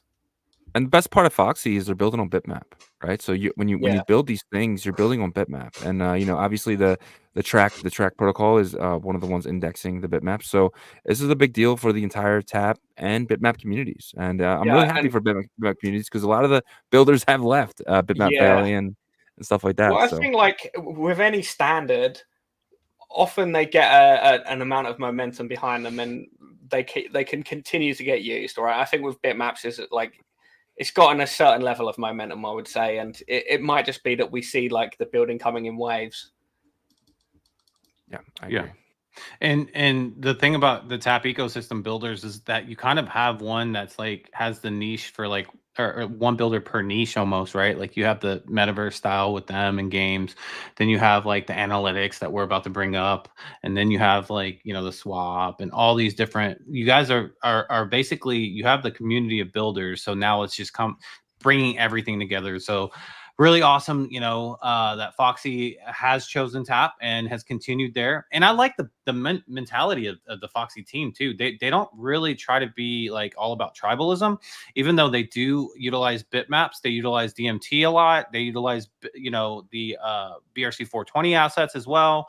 And, you know, that's how I think a great builder's mindset should be. Yes, they are committed to the Tap ecosystem as a foundation, but they're open to onboard, you know, as many type of users as possible. So awesome. All right. Well, appreciate your feedback there, Tom. Let's jump to the next builder here, which was at the Amsterdam event. And I keep bringing up that they won one of the prizes there because they are very talented. I just want to always highlight that because they are. Let's bring up Papillon. Yeah, Papillon to the stage from Tapalytics. How are you doing, Papillon? Hello, hello. Very good, very good. Thanks for the invitation. Hi, Tom. Hi, guys. Hey. Man. So, you know, a lot of events happened in the Tap ecosystem, you know, this past week and a half, 2 weeks with Taparoo Swap going live with the beta and stuff like that.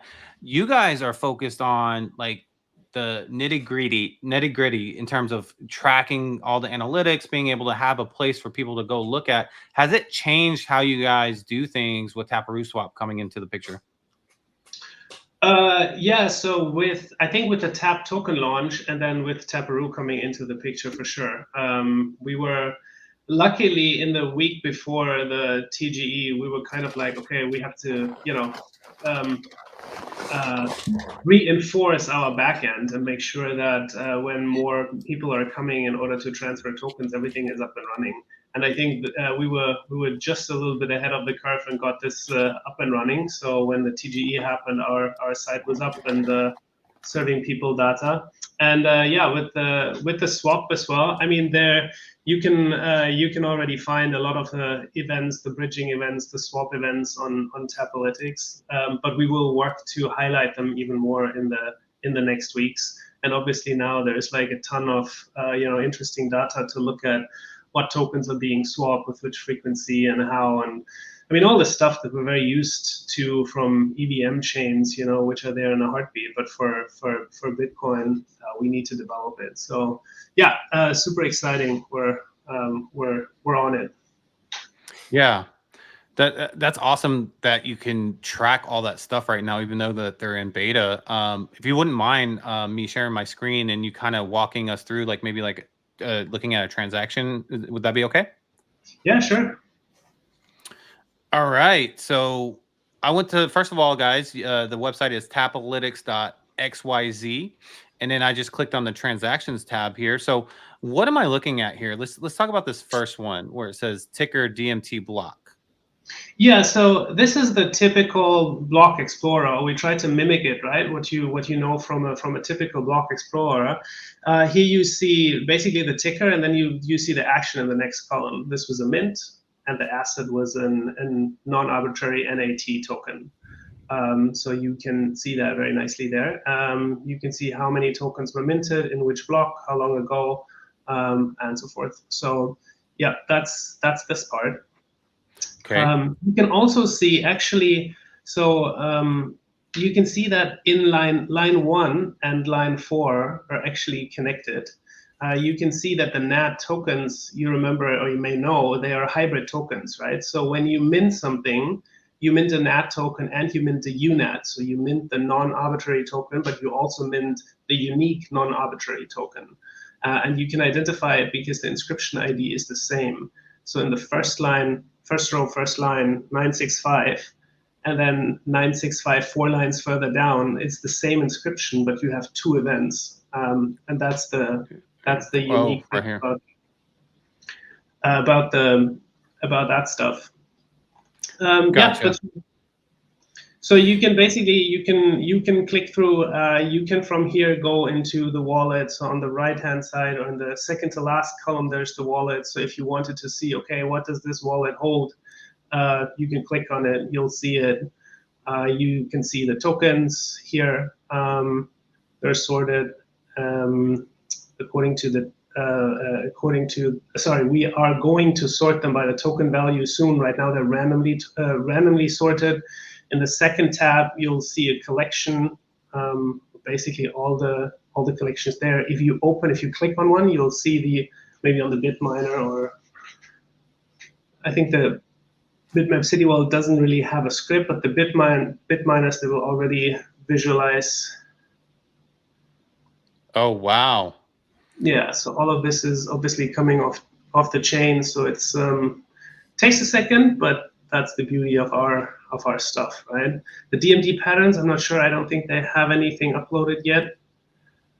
So you can see they don't have the scripts uploaded yet. So once the artists have the reveal, we often they already display immediately. Sometimes we have to work a bit on the back end. But that's basically your personal portfolio view. And again, on the transaction tab now, there's all the transactions for that particular wallet. So you'll see what happened in this particular wallet. And I think this was what a lot of people were looking for during the TGE. And also now after a Taparoo swap, you would see your transactions here. Right now, you would just see, like, when you provide liquidity, you will see the liquidity tokens in your wallet. But yeah.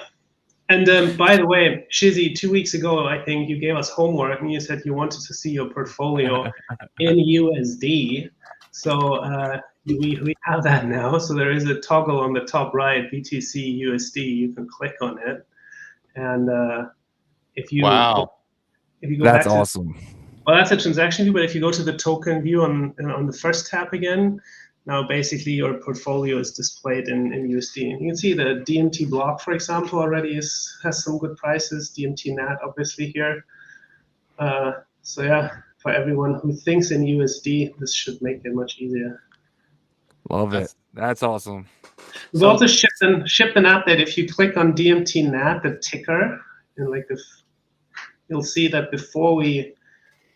Okay, sorry, it's a bad example because there's one outlier somebody bought for a lot. But if you just click on tap, maybe the tap ticker, you'll see that we added the line diagram. Nice. And just remember, all of these are still just the prices from Ordinals wallets and Statix.io. So now that tap is actually trading on the more more high volume, Sexus also will integrate that gradually, and then hope to see more tap tokens being listed. So yeah, as you can see, striving to building out this fresh look of the tap protocol, making sure that everybody feels at home and easy to navigate this stuff. Yeah. I love it. I love all of it. There is a question from the audience from Claudio. He says, from where does Tapalytics actually get the data for the prices of the tokens? What's the flow? I think he's asking kind of are you guys using an Oracle for Tap's price, or where are you guys pulling the data from? If you scroll down, you'll see, just scroll down on the left, there's markets. So you'll see from which markets we're pulling. So the TAP token, we are only pulling from StatX. And you can see this is like very low liquidity right now. So what we're adding here is going to be KuCoin, Maxi, and the Sexes. And we do this, all of these marketplaces usually have price feeds. So they are, you know how you have a front end, you go to like StatsX to trade or to Ordinals wallet. Under the hood, they all have like APIs, so you can access this data. We're basically pulling that data in and visualizing it here. It's very simple, very standard API business. Yeah, yeah. Because he said that he looks to Ordinal's wallet, so that's what kind of threw him off. But yeah, so you can see they're gonna add in the other price sources in the feed. So would you guys kind of basically do an average, I guess, of the prices to show here, or would there be 3 different little graphs? How would that work? No, we would. I think usability is our first prerogative. So we would try to look for, like, we'll have to look at the data right now.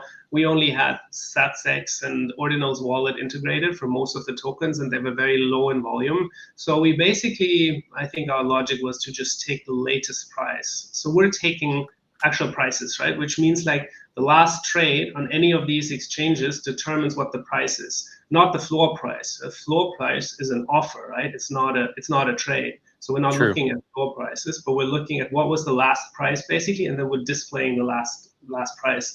So with more exchanges and more volumes, we'll probably have to work towards averages or means. We'll think of something. And I think what we're also trying to add is a resource page somewhere for somebody who wants to actually read up on this stuff. You know, how do we define what is a max supply? What is a circulating supply? You know, how do we define burn tokens? And also like how do we calculate averages and stuff? So we'll make it very transparent that everybody can easily find it, whoever is interested in these details. Yeah. I mean, there's so much information here, right?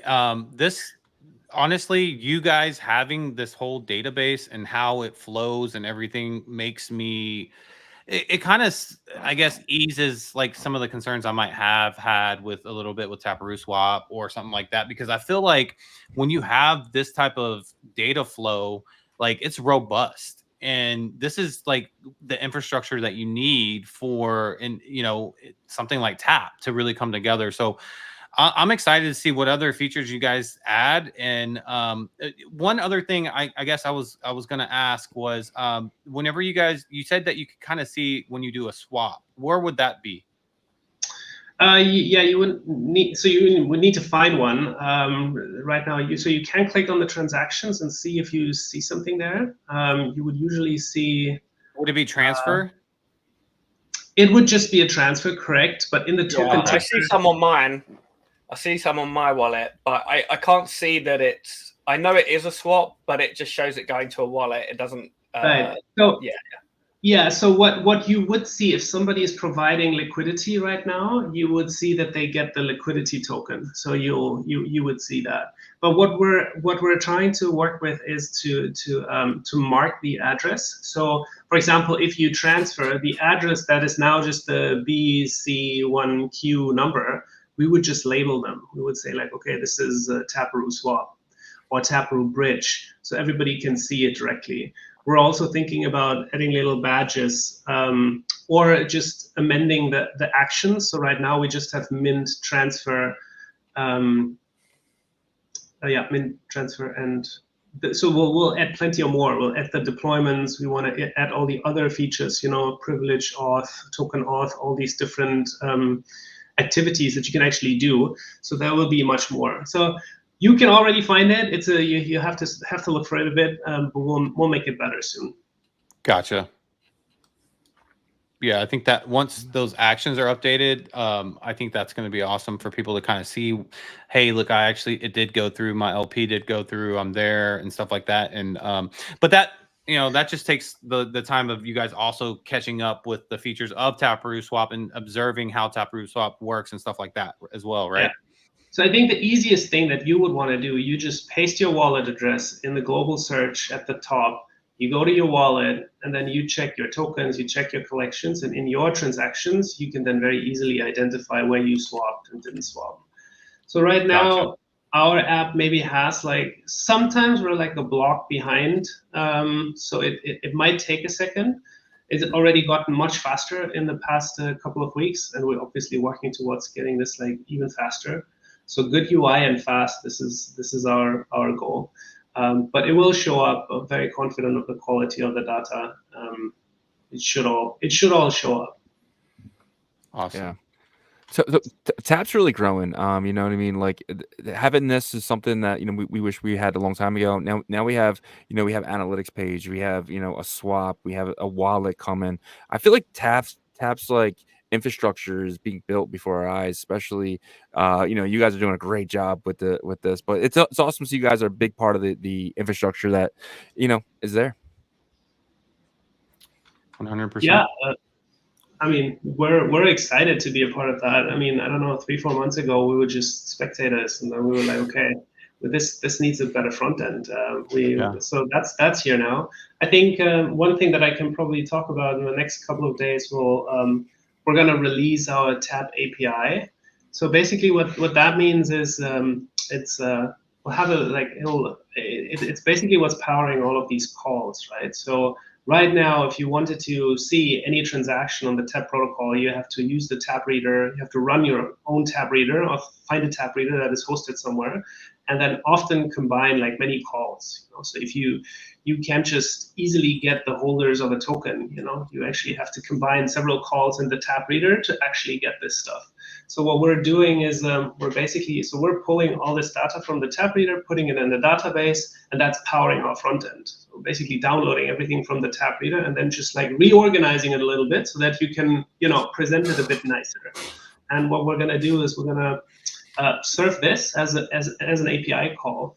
And why is that relevant? These are like essential builder tools for you know, builders and projects in the space. So for example, let's say you use a portfolio manager, right? You look at something, I don't know if it is your MetaMask portfolio wallet or whatever it is, you know, DBank or whatnot. And you could now like bother the portfolio manager and say like, hey, I want to see my Tap tokens. You know, Tap is cool, it's up and coming. You know, I want to see it. And then what they would say is like, well, I don't know that. I don't know how to run a validator, or what is it? What the fuck is a Tap reader? You know, how do I even run that? How do I show you your tokens? And now you can say like, oh, you know, there is actually an API service. This is how this stuff operates. So you basically, you know, you have a call. And the operator of your portfolio manager can now just like with one call say like, okay, show Shizzy his amount of Tap tokens in his Tap wallet, right? So this is a super enabler for all kinds of platforms, for DeFi Llama, you know, or for other platforms that show total value lock and this kind of stuff. They all need simple to access calls. And that's what we're going to ship in the next few days, and then hopefully it allows a lot of people who don't want to run a Tap reader to still access the Tap protocol very easily. Yeah, imagine being able to see this like on DBank, right? Yeah, exactly. And that'd be pretty cool. DBank would probably have to integrate Bitcoin wallets, but I don't see why they wouldn't do that with this Bitcoin ecosystem kind of being the main narrative coming up in this bull run. So, but awesome. We did have one last question for you before I let you go. From PJNZ. He says, Tapalytics, you mentioned NAT and UNAT are two separate things. I've noticed if I sent a DMT token via Xverse to someone, for example, they don't show in Tap searches as a holder. Only Mint wallets do. Can you answer that? Yeah, so this is the thing, right? It's a concept that is not very known to crypto, and you know, tip to the hat to Will and Ayman who came up with that. But basically, when you do a mint and you mint a NAT token, you're actually minting a hybrid token. You're minting a fungible token and you're minting an NFT. Allow me the word NFT in the Bitcoin context for that. Only this one time.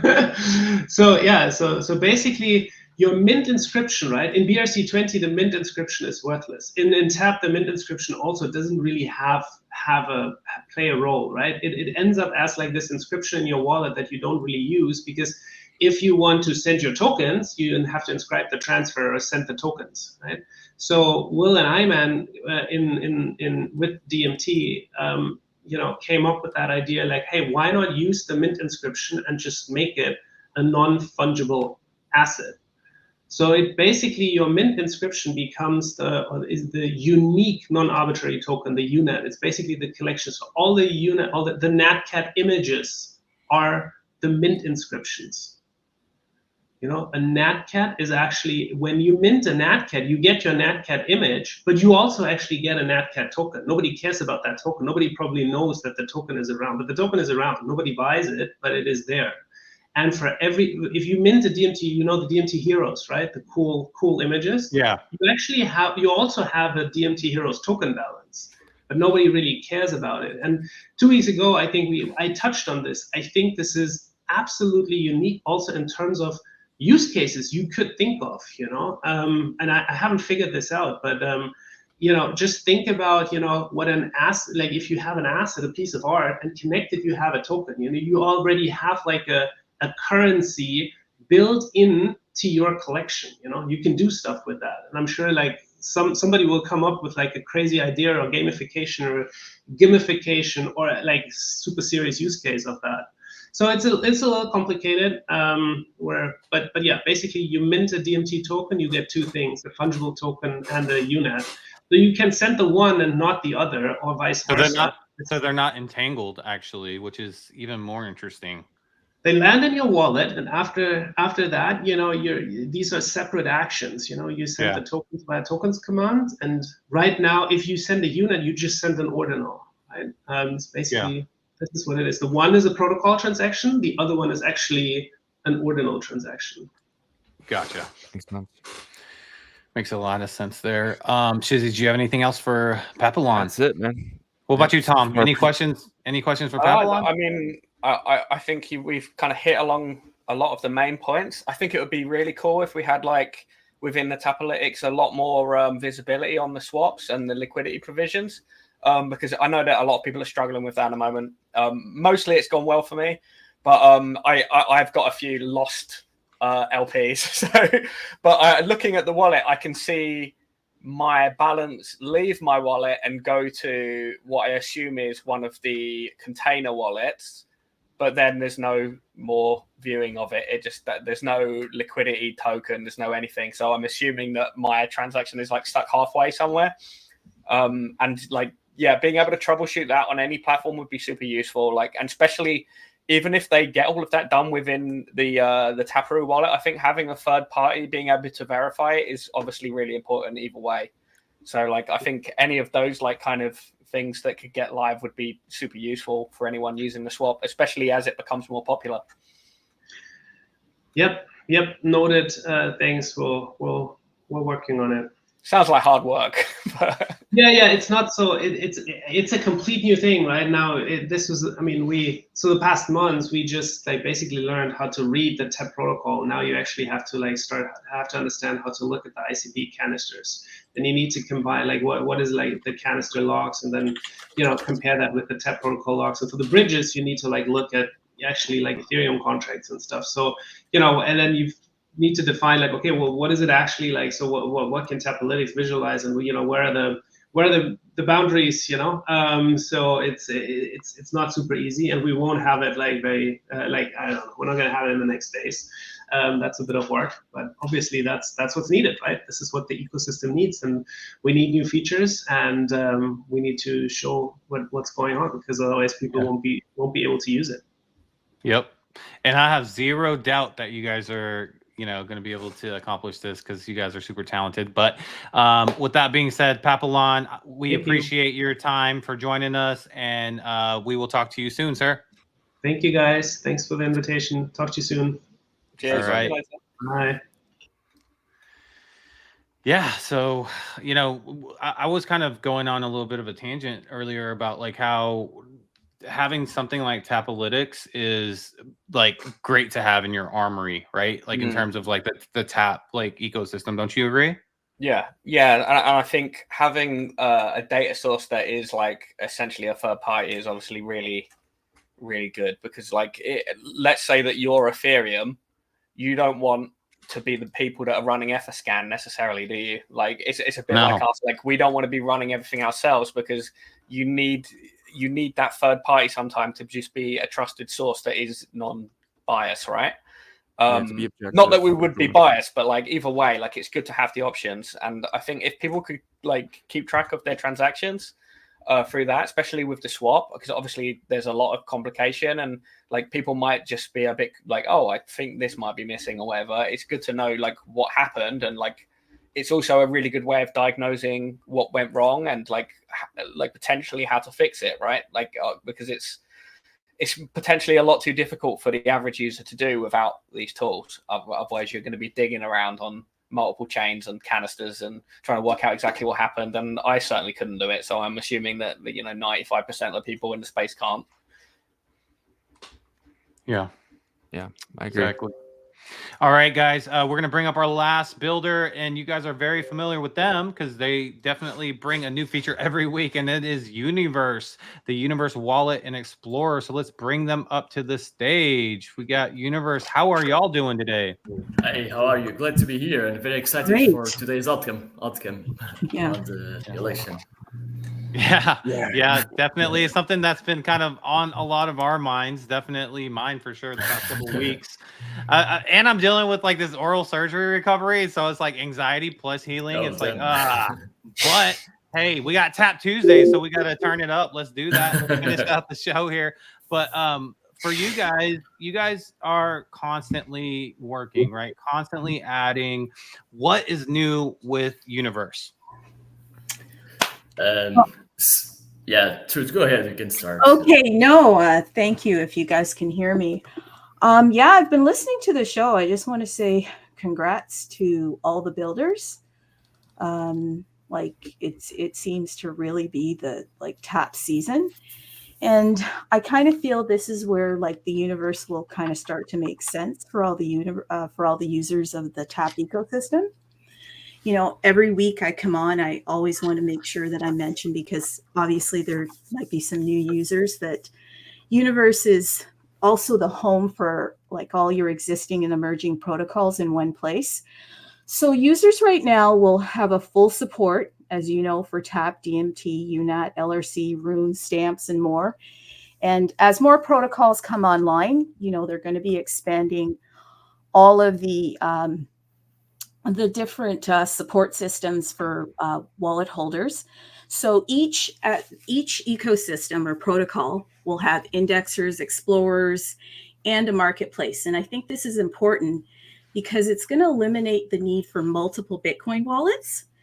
And as you mentioned, every time that we come on here, the TAP team is very focused on delivering like a seamless solution for Bitcoin's growing commerce. And I think they've delivered really strong. This week, in fact, we have delivered DMT Rune 0, which means that holders of one token will be able to participate in the runes ecosystem. So they'll have no platform fees on all runes, the mints, and anything to do with the runes ecosystem. And this is for forever. Also, we have improved and expanded features on TAP, DMT, and UNAP block pads, which are already live on the website. So any user right now can deploy or mint block drops from our platform. And so users can go to tapwallet.io, inscribe, and then block drop. And I'll just ask Miguel if he'll just take a moment and maybe go a little bit more in depth so that you can kind of see what the platform looks like. Can I share my screen? Yes, please. It's easier.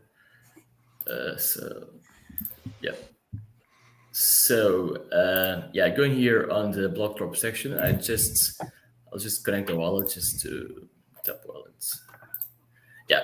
So here you can see like the complete interface. We are preparing it last week, but the interface was not fully completed. So now everything is live. So here you can just go and inscribe like if you want to deploy a block drop, you just need to put like the parents DMT ticker. For example, if you are inscribing a block drop for NatCats, you just put here DMT NatCats, and here the ticker that you want to use. For example, the glasses, NatCats glasses, and that's the block drop. Then use the element inscription ID for the supply of this block drop, data type, and the rest is normal. You put your payment receiver address, the mint price, the limits per wallet, and the admin password. Yeah, it's very easy. So if you want to mint like an actual block drop, something that has been described already on Universe, for example, you can go like here. This is like a test token.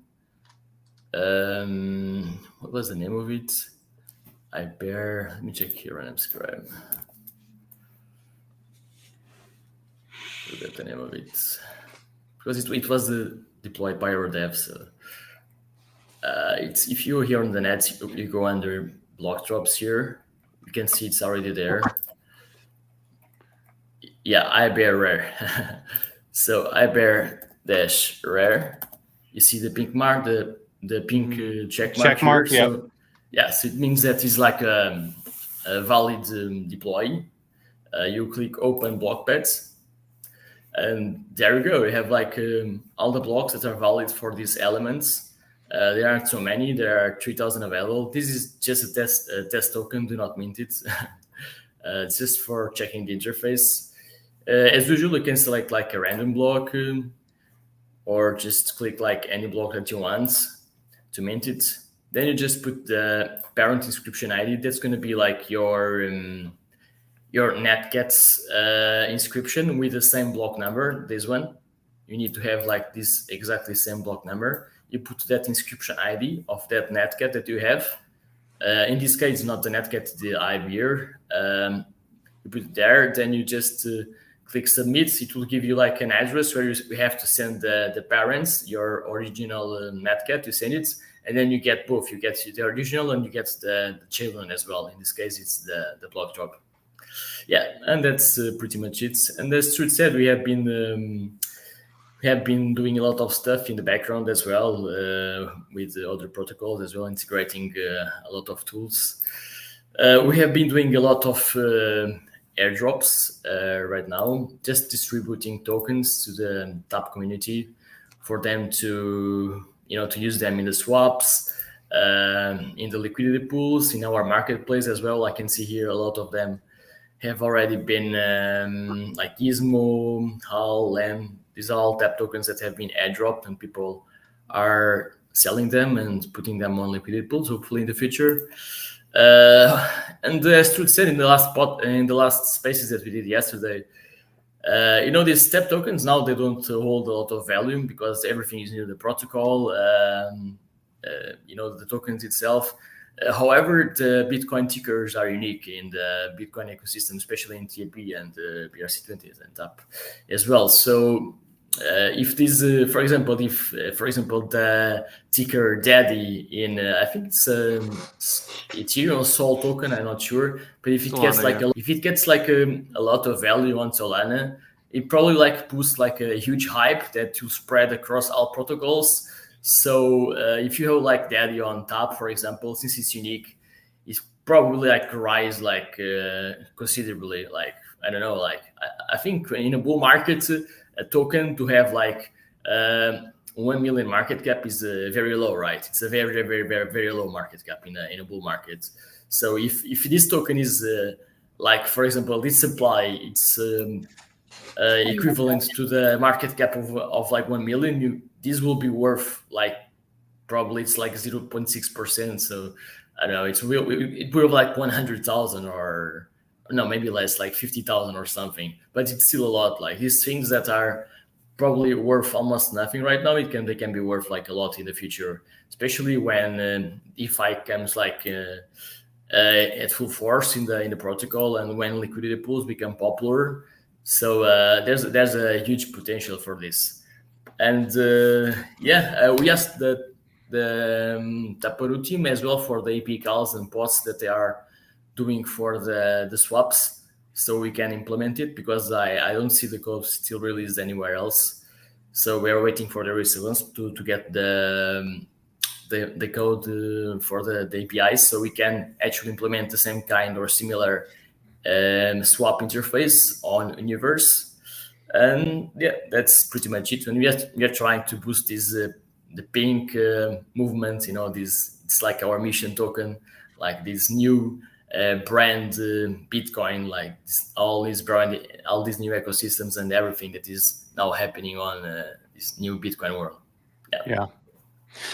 That's awesome. I think it's good that you guys are, consistently adding new features and stuff to your platform. The block drops. I know that some people had some issues with utilizing mScribe, but I think they kind of made that a little bit better experience. So it's always good to have different options.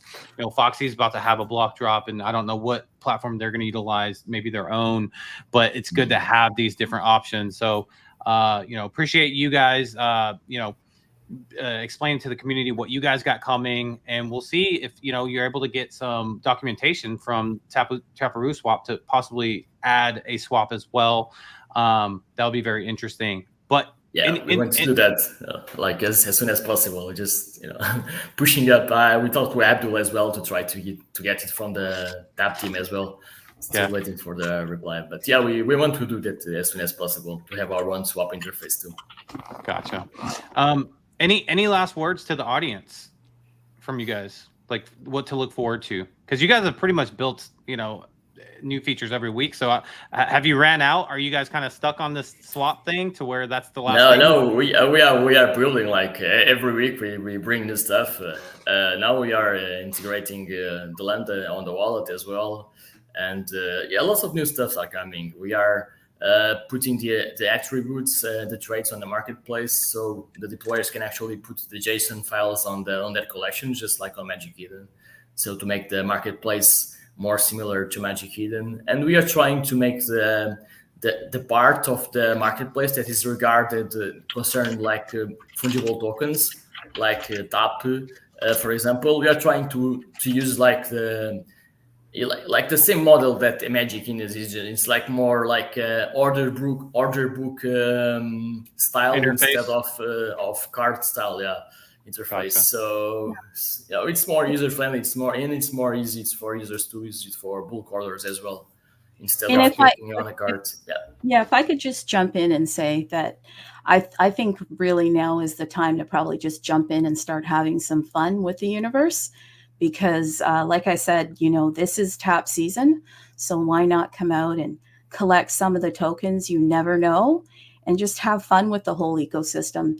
And I think there's, one token that I'd like to mention, that's Tap Zero, that if you're going to be participating in the entire tap ecosystem, then that might be something that will help your whole experience, because with Tap Zero, you won't have to worry about fees. So if you're minting or deploying tokens or trading, then that's pretty much a bonus. So gotcha.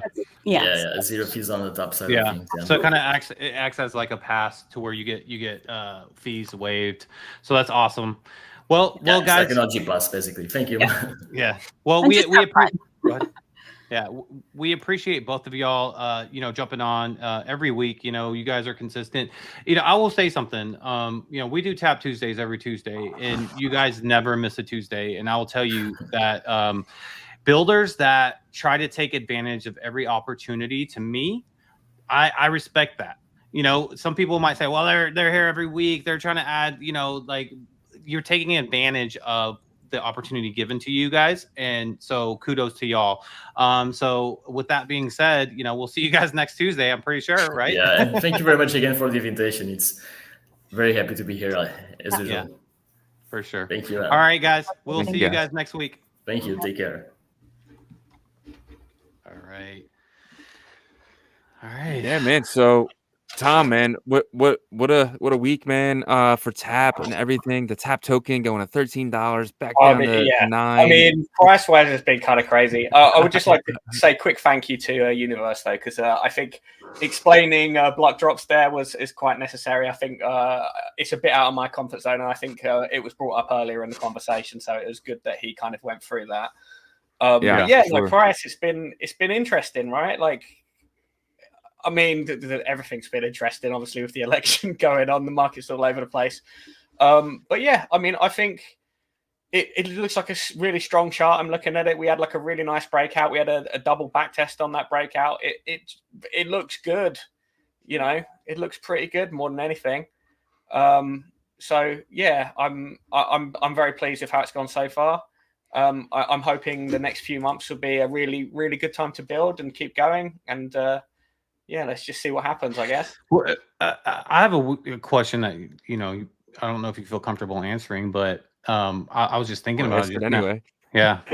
So, do you wear women's underwear? No, I'm just kidding. No, it's not that awkward. No, question is, do you think that the TAP ecosystem has the strongest builder community with layer 1 builders? I think potentially. I mean, I probably can't really answer that because I don't know enough about the other ecosystems. But yeah, I think we're certainly in the best place to actually support builders. Whether we have the most, I couldn't really say. But I think, if you build the tools and you make it accessible for them, that puts us in a really good place, I think. Yeah. Shizzy, what do you think, though? I mean, do you think that's a fair question to even ask? Yeah, I mean, there's a lot of builders in TAP, right? They're all open to. Most of them show their face. You know what I mean? They come in here and which is amazing. And you don't see that from a lot of builders. A lot of builders, they're very gun shy for whatever reason. I don't know, but the TAP builders they all seem to be outspoken, and you know what I mean. They're willing to show their face, show their project, and take advantage of opportunities, just like Universe. So to me, I think that they are the most active in the sense of being putting themselves out there. You don't see that, and I think that's one of the biggest flaws of a lot of builders that want to stay anonymous and stay under stuff. They lose that. I can't get to know them. So I know one of these builders is going to make something absolutely amazing one day, and then it's just all their hard work of building their persona and then having an amazing project. I think it's a combination for success. Yeah. Yeah, I asked that question because we get to dive into multiple different ecosystems within the Bitcoin ecosystem, and the TAP ecosystem builder community, they really believe in Benny and what he's doing. They've bought into this, right? Yeah. And maybe it's because we do TAP Tuesdays and stuff like that. We don't have these other ecosystem days except for Merlin Mondays, which they have a strong ecosystem too, but that's a bit away from layer 1.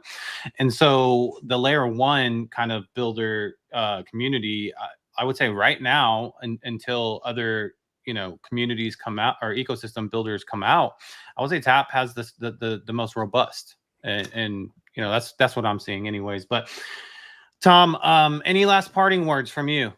I think we've had a good show, which is kind of we've looked at a lot of the points. I think hopefully by next week we've got some more to show and some more of the updates on Taparoo. I think the team have done a really good job on that. So yeah, let's see. Let's check back next week.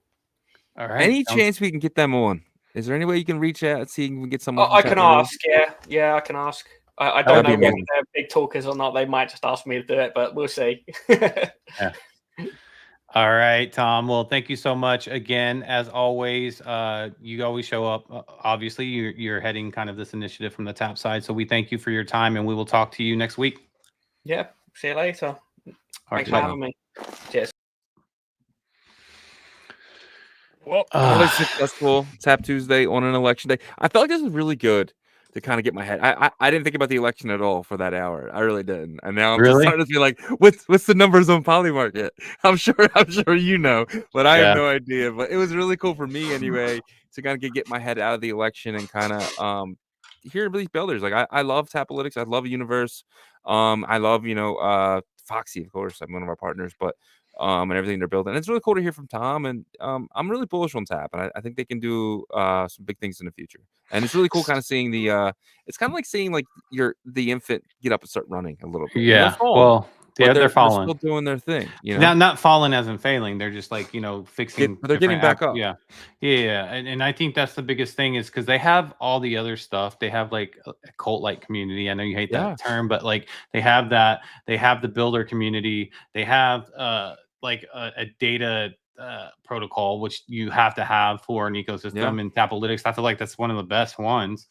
And then now it's kind of like buttoning everything up and putting it together. And I think that's what they're doing with Taparoo Swap. We'll see. But Guys, thank you guys for hanging out with us for over 2 hours. We've gone over 2 hours by 8 minutes, but we have 289 people in here.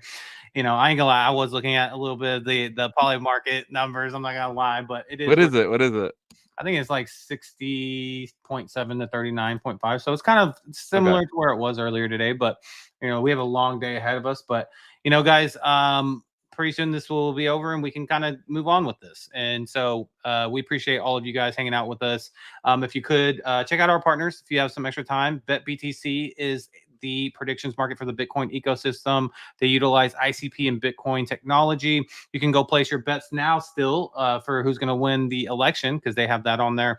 But go utilize them. You can earn points, and points are always awesome for future rewards. You know what that means. Hint, hint. And then also BitParp is a perpetual leverage DEX for the Bitcoin ecosystem. They have their paper trading testnet competition live right now on BitLayer, B Squared, and CoreDAO. They'll be coming to Botonics soon in the very soon future, but you can go over to one of those test nets and connect your MetaMask. It will automatically set up the RPC for it. You don't even have to do any work with that side. You can claim the paper USDT, $10,000. You can start trading right away. After about 4 more weeks, the top P&L will win 100,000 BTP. So make sure you participate because we are, and we want that top prize there. And then you have Ordinal Hive, which is an aggregator ordinal marketplace for the Bitcoin layer 1 and layer 2 marketplaces. On layer 2, they have scaled out to Merlin chain. You can utilize their platform to list, buy, and sell to earn points for the Ordinal Hive rewards in the future. Check them out because you're going to be able to find the cheapest ordinals on Ordinal Hive. They aggregate all the prices from all the marketplaces, so you're going to be able to find the cheapest there. Plus, they're going to have like sniper protection as well very soon, same as Magic Eden, and amazing analytics to see what secondary ordinals are hot at the moment, so you can get in before they jump up 200%, and then you can flip. And then you have Foxy, which is building in the Tap ecosystem with the Bitverse, their metaverse, as well as the Clan Wars with the first-person shooter game.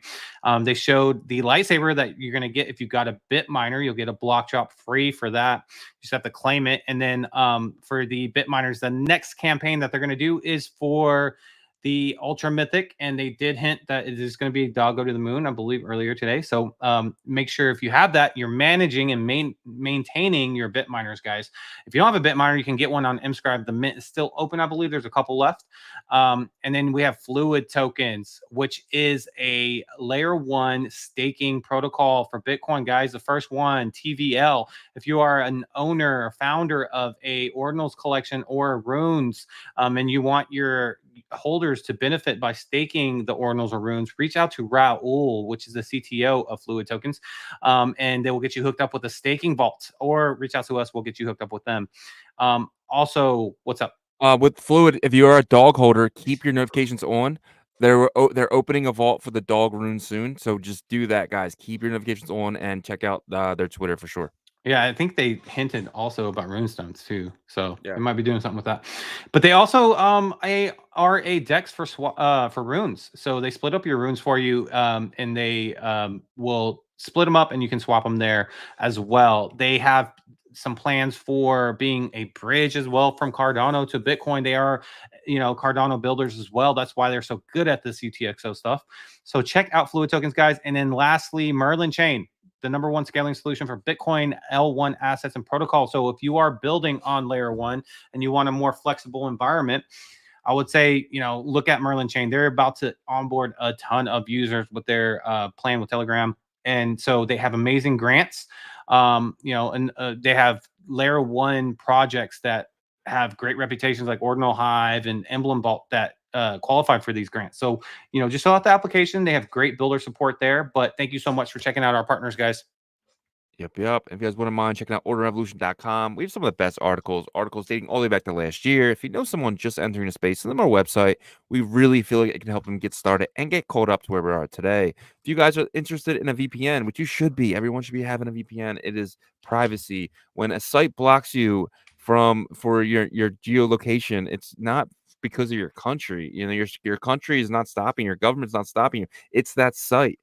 Use a VPN, get by that. It's you know, privacy is legal, guys. Privacy is completely legal.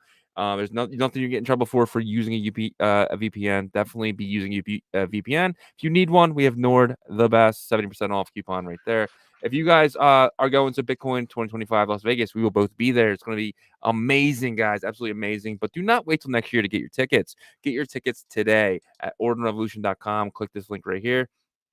And if you guys need some merch, we have some of the best merch in all of crypto. Hit our store here. It'll take you down to our merch. You guys can hit view all. We have so much more than what is here. So definitely check out ordinalrevolution.com for everything that you guys need. Appreciate you guys. And real quick, I just want to say, if you haven't voted yet, get out and vote, guys. Me and Yagobi both have voted. It's really important. Vote for free speech. Vote for Bitcoin. And let's have a really good week going forward. But we are live Monday to Friday, 11 a.m. Eastern, 10 a.m. Central, 8 a.m. Pacific, and 4 p.m. UTC now with daylight savings time. But we have a time for you guys now. So appreciate everybody that watches every single day. And on that note, we'll see you tomorrow. Peace.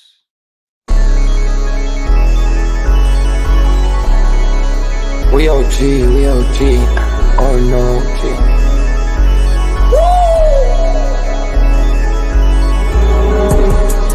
You're not bullish enough, yeah. Oh no, you're not bullish enough. You ain't got the oh no.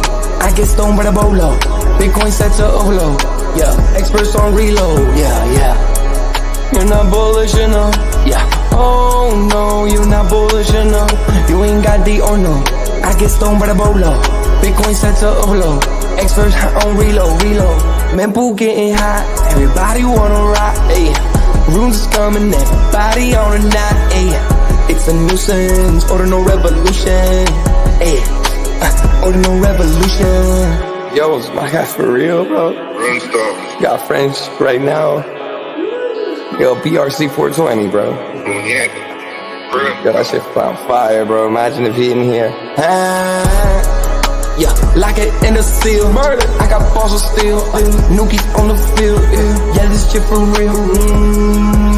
With no calls, I get so far. Got 100 phone calls that I go hard, and they gon' love me. Smoke weed, huddle back. I get shiesty. Where my Bitcoin looking lovely. All this Satoshi's nothing above me.